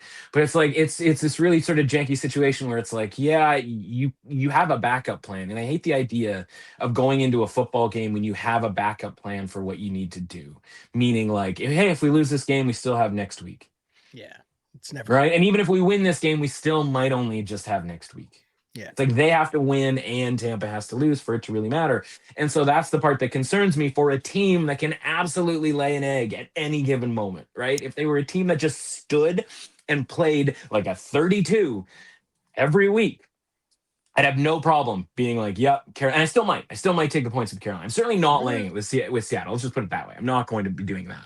I hear It's you. really just more like, what's my interest level? What's my, how much am I into the Panthers this week? So that's just kind of where I'm at from that standpoint. We don't need to really sort of discuss it any further than that, because honestly, whether the Panthers show up or not supersedes anything. Being able to kind of guess whether they do or not sort of supersedes anything because of how sort of random they play on any given week. Yeah, no, totally. Totally agree, my friend. Totally agree.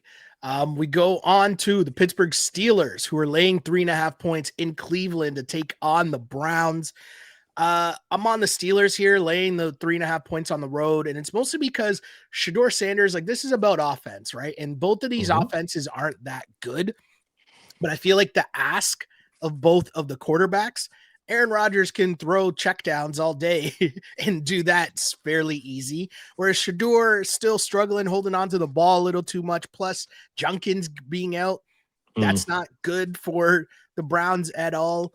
The Steelers, I mean, they keep winning games. A solid win against the Lions. Jaylen Warren actually had a good game. Yeah, I mean, I just think they'll be able to do enough to beat Shedeur. Now, covering a number at 3.5, obviously that's a lot. Obviously that's worrisome. But my issue here is with the Browns offense, and that's the struggle I have here with wanting to take the Browns to be the home dogs at 3.5, because that's what I would normally do by definition, rules. I get all that. But that Browns offense is just so trash. I can't do anything behind them. Yeah. Again, it's Tuesday morning, right? So there's a handful of games where I'm like, there's a lot. Yeah, there's a lot that can change between now and Sunday. Obviously, the line's going to change. So much can change. And the line has changed, right? Because this, of course, was 4.5, and then DK Metcalf goes and gets himself suspended for the rest of the season. Yes. So you go, okay, what's DK Metcalf? What's his value to the spread? And the honest answer is like 3/4 of a point. Not across a key number, right? It's like it goes from 4.5 to some, because there's some 4s out there and there's some 3.5s, and so it's the number's essentially 3.75. And so like the only thing you can really base that off of. But it seems like it's sort of ignorant of the idea that Quinshon Judkins is out, as you mentioned. And so like I kind of think Judkins might be worth more to the Browns offense than like DK Metcalf is to the Steelers offense. Yeah. And so, yeah, like I think the reason I sort of bring up like the time of the week or whatever is that like there's a lot of games. Haven't really thought about this game all that much, kind of walking through it with you here. And then you sort of pointing that out and going like, yeah, like normally you would just be like, yep, Browns, whatever. And then add in the fact that, again, from look ahead line, it was 4.5. So we know what the difference is. Add into the fact that the Ravens losing that game last week now makes this game relevant because, we had over at the window, we'd sort of cooked up this thing where it was like, hey, you have look ahead lines available to you over at a certain sports book. You can parlay this week with next week when the look ahead lines are available. And so we're like, well, if you take the Lions, the Ravens, the two favorites in those games last week, and then you go, okay, those two teams, those two favorites winning then makes week 16 meaningless. You could then throw them together with the Packers, right? Imagine that line this week if the Ravens had won that game. Yep. Right. If they hold on to the lead, Lamar's not even playing, right? Like you'd be sitting there with a Packers money line leg and a parlay at like -140. That would probably be like -300 or something like that, right? Yeah. And so, we're like, oh, let's get down on that now. But the last part was going to be the Browns money line as an underdog, which again, if this game doesn't matter, who knows whether Aaron Rodgers even plays in it. Exactly. And at which point you're maybe looking at like a pick'em type of game, right? So you're going to get this parlay that was 8-1 that probably when all the games kick off, if you add it all up, was probably going to be around 3 or 4-1. So like the idea was there.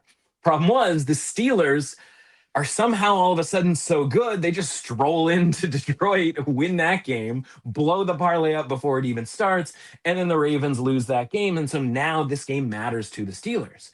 And yet the market hasn't changed. Right? In fact, it's changed, but it's changed, for the better for people who want to bet the Steelers, right? The Steelers are now even more viable for a wager here. So I think I'm kind of with you here, where it's like, yeah, like the Steelers don't really want anything to do with a um, showdown game. But again, what happens if the Packers win? Then all of a sudden, guess what? We're Yeah. back to this game not mattering anymore, right? This is the Yeah. complication that is this week. With I'm glad there's games on Saturday, right? I'm glad that they're pretty high leverage when it comes to what happens. But the problem is being high leverage, Gives whatever you, happens is is gonna mess with the games happening on Sunday. So we get that on week 18, but like we also get that on week 17, and that's unfortunately the issue here with some of these Sunday games. yeah, tough one there for sure. But yeah, I can't mess with the Browns offense, especially not without Junkins. That's my main point there for sure. Hmm. Another big game on Sunday, and I chuckle because the Bucs, as we mentioned, they're still in the hunt despite the fact they were 6-2, then lost 6 of their last 7 games. So Yeah, not doing very well there if you're the Bucs. not But so if good. they win out, they win their division. Hmm. Absolute insanity. But I feel like this is always the what's going on in this division year in and year out.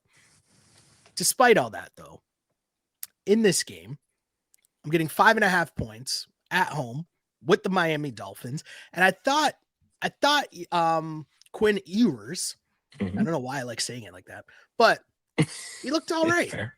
He looked Yeah, he looked all right, and maybe he's better off wasn't his in fault. game. No, it wasn't his fault. Maybe he looks better in game 2 with the full week preparation. Maybe they Mhm. figure out we make this joke a lot about the Kyle Shanahan CMC offense that a lot of teams need to adopt, which it looks like Kirk Cousins is definitely adopted in Atlanta. And maybe, hey, you can do the same, Mr. Mike McDaniel, and just find a way to dump the ball to Achan.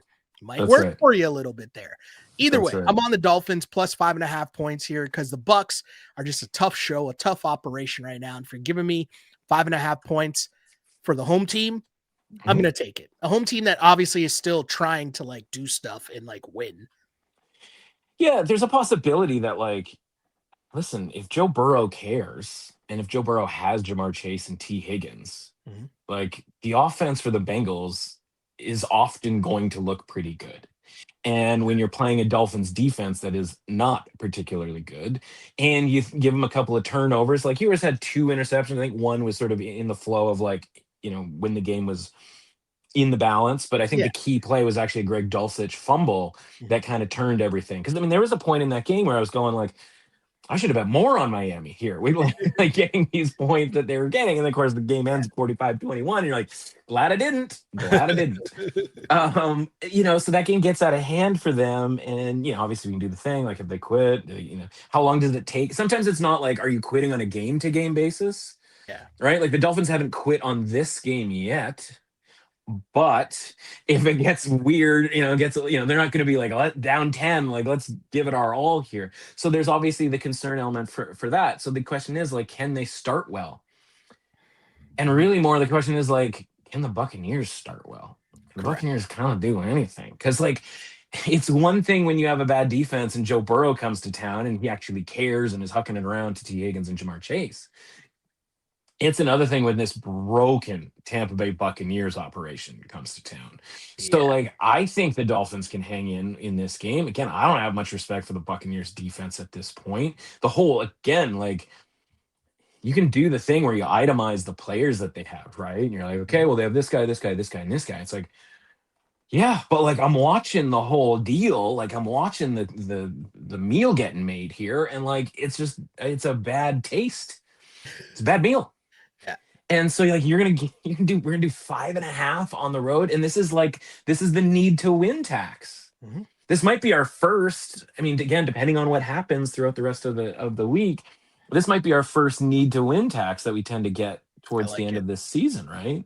Where like Carolina, using them as sort of the example, obviously in opposite to Tampa Bay, where it's like they don't need to win the game, which Mhm. is why, as much as we'd like to take the 7.5 points, like they don't need to win the game. But like Tampa Bay probably feels like they need to win the game, right? So, um, but again, if you need to win the game, like you might not be that very, that good. So yeah, I like the points here. I think the Dolphins have a chance to win, but like, yeah, they have to show up. But again, like the quarterback, It's playing a second game ever. Both these games are at home.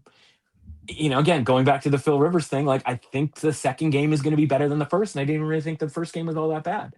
And Yeah, so, and again, you probably have the best player on the field in Devon Achane that you can just make the whole offense out of, right? Like that guy's unbelievable. And so when you have that weapon and you're the underdog here, put it this way, the Bucs are favored by more than the Bengals were last week. When the Bengals, again, have those three guys, the Bengals are a better team than the Buccaneers are. most Just definitely. right? Just because the Buccaneers are the team that's like in the hunt because they play in the garbage NFC South, like doesn't make them a better team than the Bengals. In the same way that the Panthers aren't a better team than the Bengals when these guys are all playing, right? If these guys were all playing all year long, I promise you, the Bengals would have a better record than they do. And so, like, you have to give the Bengals some respect in that case. It was just such a bummer, and that's the problem with this league. It was just such a bummer that the Bengals played the way that they did against the Ravens, where it was like you had the opportunity. Like, look at how garbage, that division is. It's just like you had the opportunity to win at home against the Ravens and set yourself up for a potential like sliding in through the back door here AFC North title. That would have been incredible. And so it's so weird, this league, but like, you got to live with those results. But yeah, man, like 5.5 points on the road with the Buccaneers. I don't think so. I don't Tough think one. so. Definite tough one there. Give me the points there. Yeah, I was gonna This say I one, don't even think it's that tough. Just give me yeah, those points. yeah, Give me those yeah. points. Touche. Yeah. We move on to the Patriots, 13.5 point road favorites in New York against the Jets. Tough one. This Tough one, one. I'm laying the 13.5 points here. The Jets blown out by a man's Tyler Shook and the Saints last week. That's pretty much all I got there. I mean, two touchdowns versus the Pats, Yeah. cool. I can live with that. Yeah. I can do that. Solid comeback win by the Pats, obviously taking advantage of Lamar going down, but Travion Henderson out left the game. Wonder how he's doing. Trayvon Diggs balling for the Pats. I don't got much here other than to say I don't think the Jets are trying to win. I don't know what the Jets are trying to do, but Yeah. can they lose by 2 touchdowns to the Patriots? Of course they can. I will lay Yeah. the 13.5 points on the road. I think you know exactly what the Jets are trying to do. I don't think it's that complicated, right? Like whether they're going to succeed in the way that it's going to result in a thing that they can, prop up come April and be able to say this is our future, then That's a whole other story. that's a whole other story. Yeah, that remains to be seen, I guess, as they say. But like they're efforting to no longer win any more games this season. That is the pretty clear decision that is being made when Brady Cook is being sent out there. And so, look at it's 13 and a half on the road, Mhm. which looks a lot like the game that we talked at a lot more length about earlier on, for Christmas Day, which was Denver at Kansas City. Yeah. Based on everything we know, right? Like the Patriots are probably or certainly have been rated as a better team than Denver this season. I don't know that I would necessarily take the Patriots in a game in come playoff time. For Again, sure. depends on sort of maybe where it is, and maybe it doesn't depend where it is because maybe I'd be interested in Denver. But the point is like they've been rated higher than that. The Jets here, again, because we don't have next week's look ahead lines for week 18 here on a Tuesday and maybe ever because it is week 18. I can't tell you how much the Patriots got upgraded off of last week. Yeah. If they didn't get upgraded that much, this means the Jets are next to the Chiefs with a rating of 9, right? Like, so again, like that's where we're at. And so, again, the point is for me, the difference between the Jets and the Chiefs is the Chiefs had a Everything. bad, yeah, the Chiefs had a bad game because of the nature of like what they had experienced the week before. And the Jets are openly trying to have bad games. And like, if you leave that door open, the Patriots will find multiple ways to beat you. Mhm. They will get a special teams touchdown in this game. They will get a defensive touchdown in this game, or at least a big play that sort of translates to points. And that's how you get blown out of a football game, right? Like you want to tell me that this game's 41-0, like who's going to be surprised by that? right? This is that week 17 game between Christmas and New Year's where you look over at the score and it's 41-0 for the road team. And 12 people, I don't know why 12 is coming up so much today for me, but 12 people are in the stands. And you're like, there's no home field advantage. The Patriots have everything to play for, as we just mentioned, vis-a-vis they're playing this game before the Bills even play. So it's not like they even have that deal where it's like we get to see what the Bills do. They're just going to come out here and absolutely drill the Jets. Yeah. The only time, the first time around they played, it was only because the Jets had Justin Fields and he ran for like 100 and something yards, where it was like, are the Patriots not prepared for Justin Fields to be running the football? Like, what the hell's going on here? But like, the point is like, yeah, they're not even going to have that with Brady Cook. Like, that's the thing where they're like, we're going to play Brady Cook here because we don't want to have any possible offensive advantages here to maybe accidentally win a football game. And so, yeah, man, 13 and a half is probably too low, because it's honestly a number that we can kind of wrap our head around because we watched the Jets lose to the Saints last week. And so any downgrade of the Jets into that sort of nebulous 9 range kind of makes a lot of sense because of how we've seen them play the last few weeks. Yeah, totally funny to be a Jets fan right now, just because like it's an endless cycle of just misery. Yeah. Poor Jets. Well, they might have a quarterback next year, so who knows? I've heard that story before as well. Yeah, that's true. That's true. The Cardinals are in Cincinnati to take on the Bengals. Bengals laying 7 points at home. This coming off the Joe Burrow bounce back game against Miami. Also, Chase Brown, 3 touchdowns all season, 3 touchdowns last week in the second half. Crazy weird. Massive win for them against the Dolphins. Meanwhile, the Cards, talk about them every week as being like the average team. I think I'm like making them now the average bad team, if that makes sense. Right? Like they do stuff. They're like somewhat interesting, but yeah, they're going to lose this game. I'm going to lay the points here with the Bengals, and I'm going to lay the 7 points just because I feel like Joe Burrow and company, they need more positive vibes just to end the season here. Whereas Jacoby Brissett. Yeah, this is tough, man. Like, we're talking about a 7-point line for a team that, again, they had a nice game against the Dolphins, but like, Now you're laying 7 points. Now right, against a team that, like, up until that game-ending interception, like, Brissett doesn't really turn the ball over, right? Yeah. So the games tend not to get like out of hand.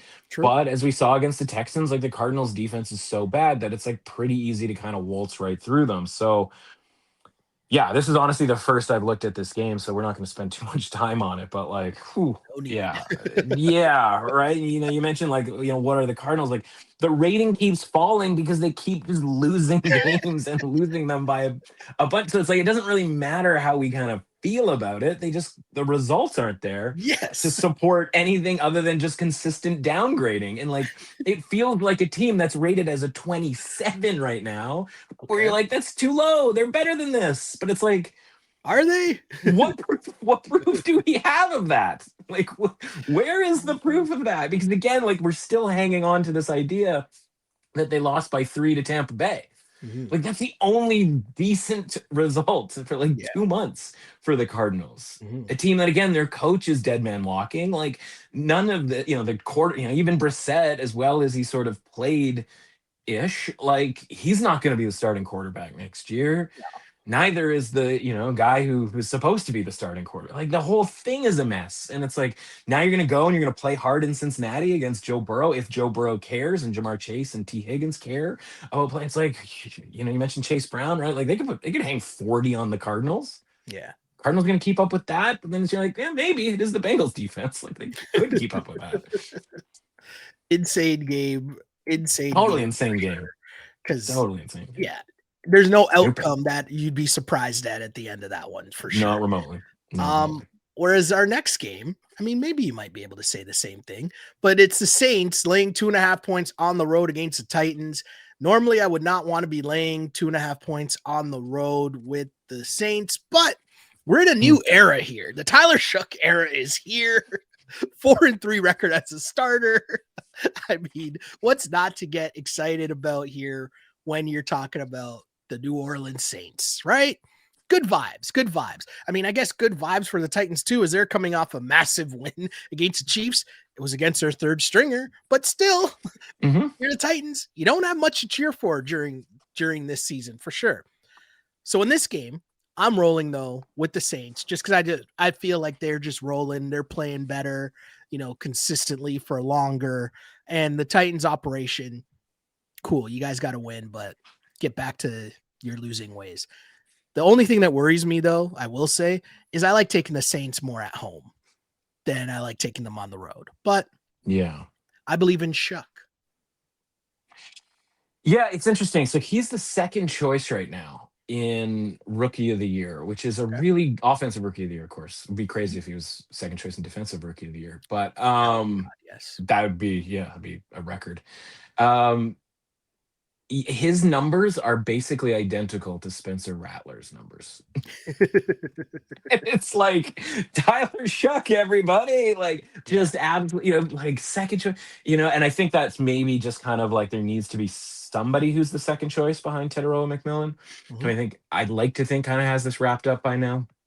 How much could really, I shouldn't say this. I'm not even gonna say, I was gonna say how much could go wrong, but something could go wrong. Um, isn't this like the Panthers thing where it's like if the Saints are favored, Yeah, we yeah. probably don't want anything to do with it. And it's one thing when it's Totally like at fair. home against the Jets, right? Like again, the only reason that we were able to cash with the Saints Totally on fair. laying points was because like the Jets existence right now like superseded any sort of rules and or regulations. And by the way, that game was like 6-6, 9-6 through much of the first half. We were like, if the Saints were that much better than the Jets, they would have a bigger lead by now. And so, yeah, they outlasted them last week. But it's like, yeah, it's because they've become sort of semi functional. Well, the Titans have also become sort of semi functional here, Mhm. right? Like, you still had to do something as from a professional football team standpoint Totally. to win a game, even against the Chiefs last week, right? And again, that maybe took a little bit longer than it needed to as well. And so I just looked at this line and I was like, I don't know that it registered with me originally that it wasn't -2.5 with the Titans. I was like, wait a minute, this, because like if we came up here and it was like, oh, Yeah. Titans are -2.5, I'd be like, okay, yeah, yeah, like you wouldn't be like outrageous. Saints need to be road favorites. You might be interested in taking the +2.5 with the yeah. Saints because of how well they've played recently, Mhm. but you wouldn't have thought it was some sort of outrageous type of thing. And so when I sort of go off of that, I might sort of say to myself, hey, self, maybe the Titans here again, still trying. Right? Mhm. We just watched the Saints play a team that's not trying. Like if they're playing on the road against a team that is trying, because they have already their quarterback who again has shown improvement. Like when the start of the season, when Cam Ward was doing Will Levis type stuff. Yeah. Right? It was just dropping the football and throwing these brutal pick sixes and interceptions on like checkdowns type stuff. That stuff has largely gone away, and they've started to use some of the players that they probably should have been using, a little bit more. The Tyjae Spearses of the world, Chimere DKs, et cetera, right? And so again, like I mean, yeah, maybe it just comes down to like, what am I laying points on the road with the Saints? Of like, have we all gone crazy because Tyler Shook has again the same stats as Spencer Rattler does, from a counting at least perspective? Like, no, like again, we got away with it last week by laying the points with the Saints in a scenario where we probably shouldn't be. Maybe that ends up working out for whomever wants to do that. I am just not one of those people who wants to do that. So let's not do that. Totally fair. Call me crazy Oh because not boy. only am I on the Saints, I'm on the Raiders, who are at home, 1.5 favorites against who? It's got to be the Giants, right?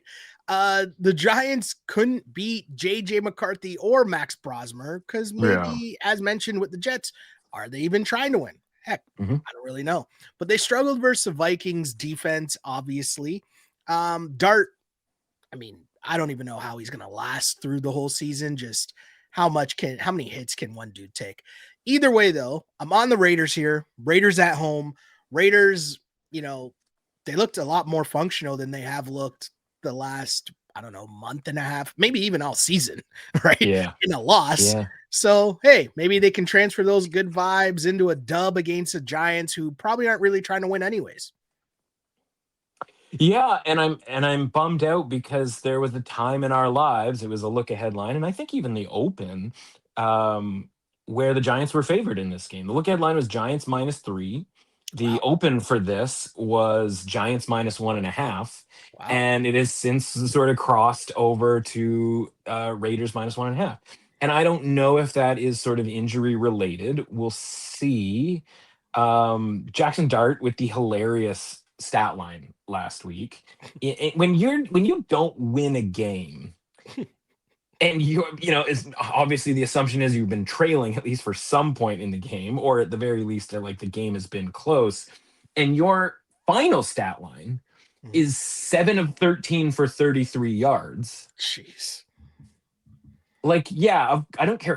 Quite literally, can you be favored on the road against anybody? And so, of course, here come, the Raiders. The like, Raiders. yeah, we're anybody. And yeah, like, you mentioned, obviously, they looked functional last week with the return of Geno Smith. And yeah, Geno's going to throw the other team one. God, he's going to do it. But he's going to throw the Giants one where it's like, if Jackson Dart's not kind of allowed to, he also had 2 carries for 7 yards, right? So they're not letting him run the ball. They're not letting him throw the ball. Like, what else is left? So what am I supposed to be afraid of here when it comes to Dart? The key for me for this game and the willingness to actually, and this is disgusting to say out loud, and honestly, I'm not going to lay the -1.5. I'm going to grab DraftKings as -120 on the money line here for the Raiders. But the key to that is you saw last week, if you happen to swing through to the Houston Raiders game, Ashton Genty must have been confused because he had room to run at various points. Like the idea that he can grab the ball and not have immediately a defender like ready to hit him, he must have just been like, I don't understand anything that's happening right now. Imagine and that. it wasn't regular, but it was like more than the 0 times that he normally gets. And so now they play the Giants, who have the worst run defense by far in the entire NFL. Ashton Genty might actually, and again, I don't know enough about like the X's and O's. I'm not going to pop on like the all 22 and be like, oh, look at the run scheme that the Raiders have changed their offensive line, and now they're like, double, team blocking and like this. That. I'm not going to like. Maybe I can only sort of say that maybe that's been the case for the Raiders, right? Like maybe they made a couple of adjustments because the Texans' run defense is good.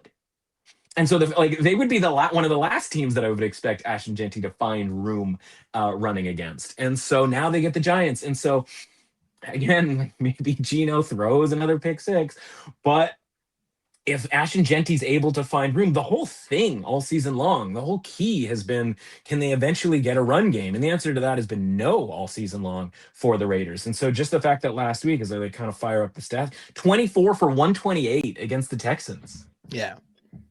What? Right? Like that's unbelievable.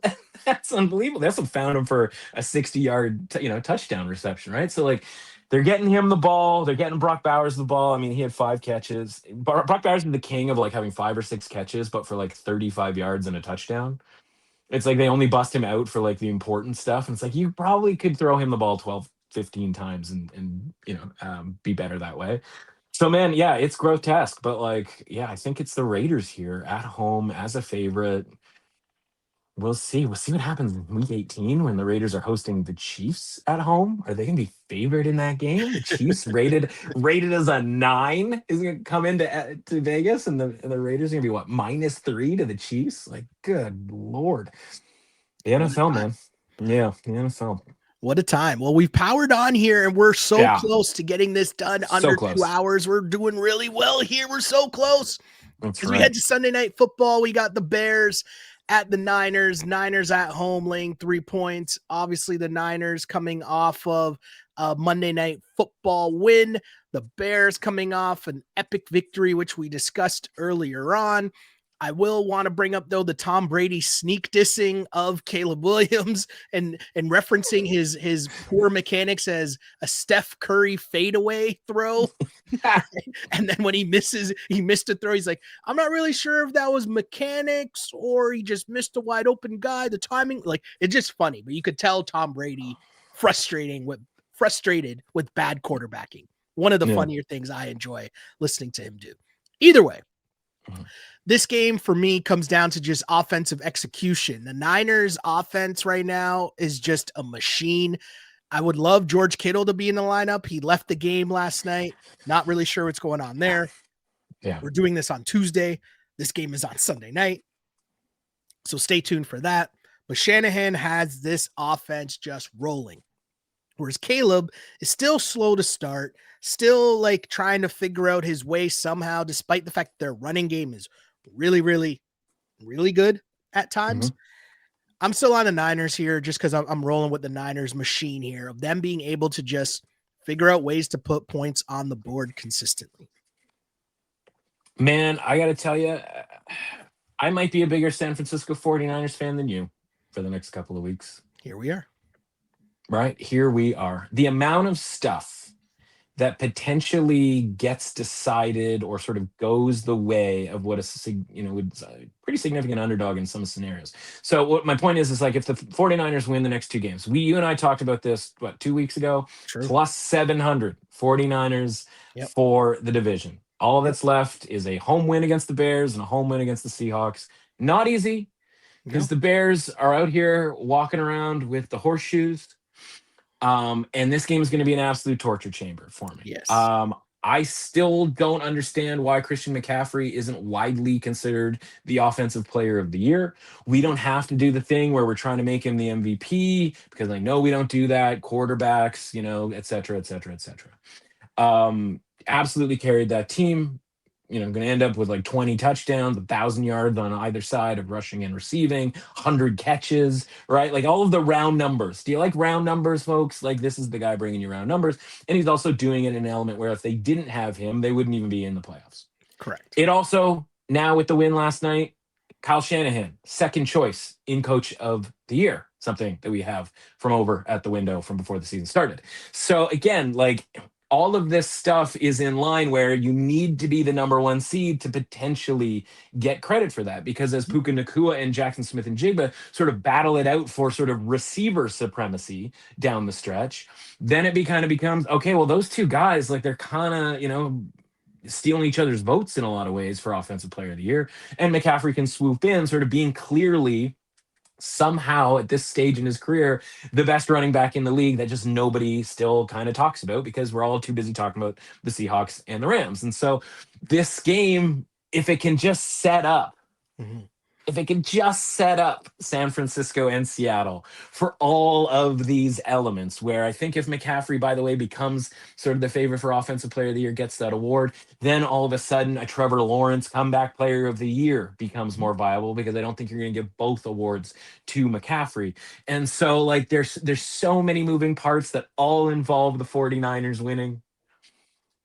And I just go, the last team that I want to see for the reasons that you mentioned earlier with regards to that Packers team is this stupid Bears team that just kind of like makes their way around the league and just like wins these games or wins that game the way that they did last week. So I'm just going to be sitting there going, please 49ers win this game. Because again, like for all of those things that are, listen, if we have a 49ers ticket at plus 700 going into the last game of the season against the Seahawks, we can make some moves with that, right? We're going to be able to turn that into a profit and then have all the other sort of stuff potentially fall in line with the number one seed. So like the leverage right now on the 49ers to win these games means that I can't rationally sort of make a call on like, oh, is this point spread like fair and da, right?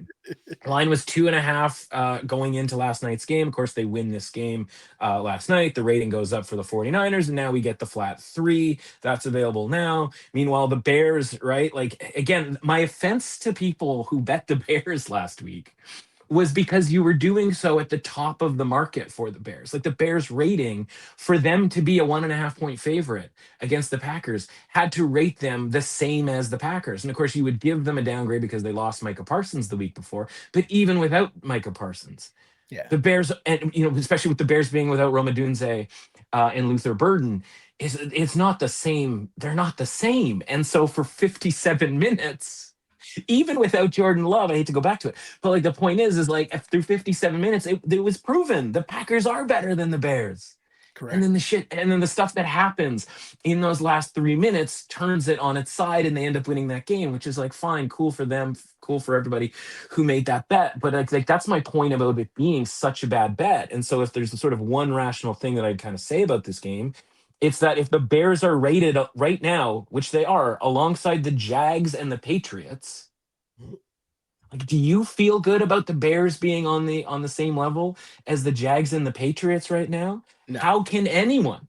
And so my point is like if that's the rating and you feel like the Bears are as good as the Jags and the Patriots, I don't really know what to tell you. You know what I mean? Like, knock yourself out on making that bet, and maybe it'll work out like it did last week. But that's the frustration, because it'd be one thing if they just proved, yeah, we are as good as those teams. We were the team that took the 10-point lead late into the fourth quarter, and then we won the game handily. And it was just like, okay, fine, you proved it. Yeah. But like, no, that's not what happened. And yet they won anyway. And it was just infuriating. So sorry to get back to it. But again, it's relevant, obviously, here. Even though I can't say that we need to be laying the 3 points here because I've got enough leverage on the 49ers for this game as it is. I hear you. It's gonna suck. It's gonna be the worst.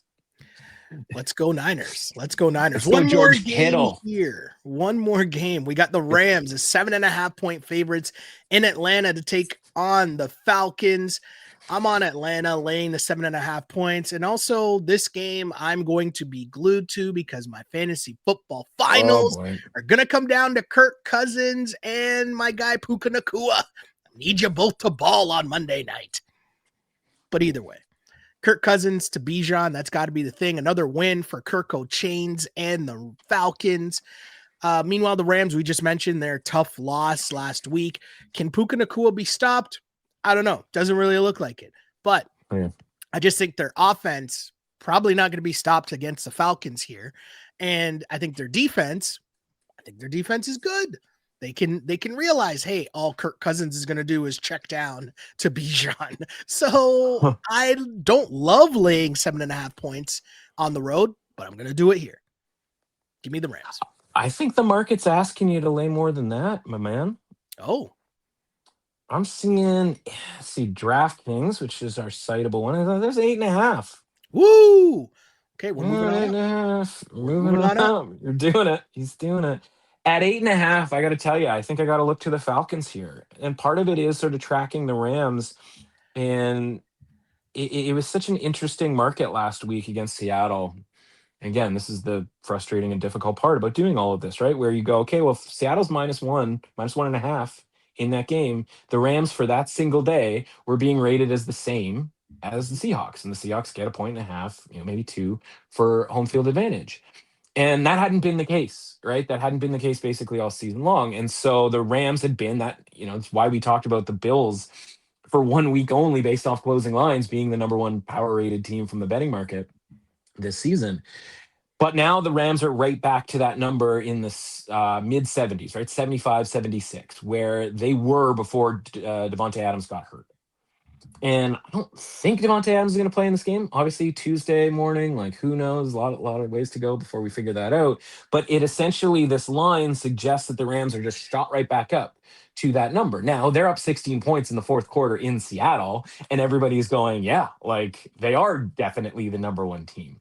And certain teams get certain passes, and I think part of that is because of the reputations of the quarterbacks and so on and so forth. And so they blow that 16-point lead, they end up losing that game. But I think everybody still thinks the Rams are probably the best team in the NFL, which is funny because if there's some other team that maybe had done that same sort of thing, maybe they wouldn't be getting that sort of credit still. So my point is that even though I don't really think Adams is going to come back, now the Rams are right back to being rated where they were before that market sort of took hold on Seattle. And because that game was such a mess, I'm not even really sure anybody proved anything. I don't know that Seattle proved anything. I don't know that the Rams proved anything with regards to their ratings and their and whatever. I mean, having seen them play twice, 120 minutes of Rams Seahawks, like does look pretty similar, right? Like when you play two games that are that close, even though in both cases it was Rams big lead, Seahawks having to come back. I just think the Rams are probably a little bit overrated here because of, well, I'm not really even sure why they're getting sort of bumped right back to where they were before that market. And the Falcons, again, is Bijan Robinson is so good. Like some of these teams, all we ask is that they build the offense out of the Bijan, and now the Falcons getting back Drake London after having him being out for those few games, like the offense looked even better against the Cardinals. Again, everybody's offense looks that much better against the Cardinals. And Kyle Pitts is catching passes, man. He's catching passes in traffic. He's scoring touchdowns. So we're talking about 8.5 points here. Like that's a lot. There's a lot there. And again, if story of Week 17, which is in a way sort of the story of Week 18, San Francisco wins on Sunday night. Seattle wins earlier on Sunday.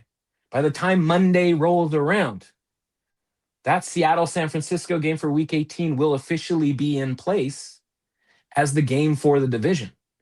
So now you're talking about the Rams on Monday night going, what are we playing for? Right? Like it doesn't matter what we do anymore because both of those teams won yesterday and one of those teams is going to win next week. And we're just bleep out of luck when it comes to winning the NFC West. Mm-hmm. And so now it's a matter of like, well, you're the 5 seed. And, or maybe can they fall to the 6 seed? I'd have to double check to see if that's the case. I think with the Packers losing that game, I don't think that the Rams even can. So if they're already locked into the 5 seed by Monday night, and we're expected to lay 8.5 points against like a team when they're healthy and they have all their dudes in the Falcons. Yeah, totally functional. Like, again, like we get to the point later on in the season where we have these opinions of these teams because they're 5-11 and they're 4-10 and like whatever. And it's like, yeah, but they got to 4-10 because this was just a tough year timing wise with regards to scheduling and injuries and all of that sort of thing. But if you get to the end of the season, like say the Bengals, where it's like Burrow, Chase, and Higgins, and you're like, well, what is that team? Like it's not a playoff team because of their record, but it's a playoff team because of the human beings that they have on the team. Mm-hmm. And like this Falcons team, if they had this core, if they had Kirk Cousins playing at least decently the way that he's been playing, might have won the division in the NFC South, right? Like a couple of games, either way. And so if you're getting that full effort out of the Falcons, which I think you are, and you're getting 8.5 points at home, that's what I mean by the leverage on this 49ers game, man. Like imagine grabbing the Falcons money line right now. Mm-hmm. And then the 49ers win on Sunday night. And then the Rams go, there's not really any reason to play any of our guys on the road here. Like next week at home against the Cardinals, a tune-up for the playoffs. Okay, fine. But what if like Stafford sits in this game? Certainly not going to rush Devontae Adams back. No. Again, and it's honestly Stafford wouldn't necessarily even have to sit. It's just more like, how are we going to play this game?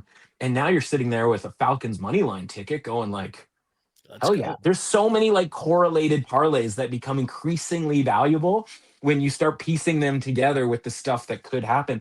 And you honestly don't even really need to handicap the game. It's more just like, yeah, well, if the Packers win, then like the Browns become a lot more viable to win because the Steelers don't need to win. It's like, just throw those two games together and like, let the chips fall where they may, because listen, with half of these games, you can handicap the game perfectly, going back to the Packers and the Bears, and still not win because janky stuff happens when guys in Guardian caps are trying to recover onside kicks.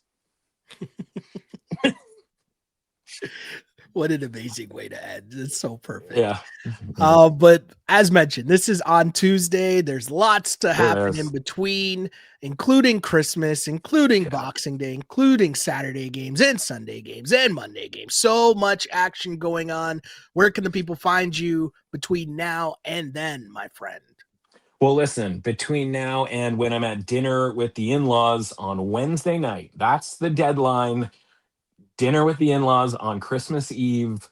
We got to get the Windows Christmas football betting spectacular done, which is obviously the side and or totals for the 3 games on Christmas, along with our usual plethora of player props and anytime touchdowns. Basically what we do for Monday nights and Thursday nights, what we did for Thanksgiving, we're doing that for the Christmas games. Not an ideal menu when it comes to the Christmas games, admittedly. So a little bit tough. We got that. We got to get done. We got to get the Saturday huge menu when it comes to college football. Tons of bowl games, very like an old school, look at all the bowl games happening all at the same time type of deal on Saturday. That's the goal to get done by the time we are off to Christmas Eve dinner on Wednesday. And then, of course, we'll be back on Friday with the Sunday best, which, of course, includes Saturday football games because the NFL takes no breaks, right? They own our lives.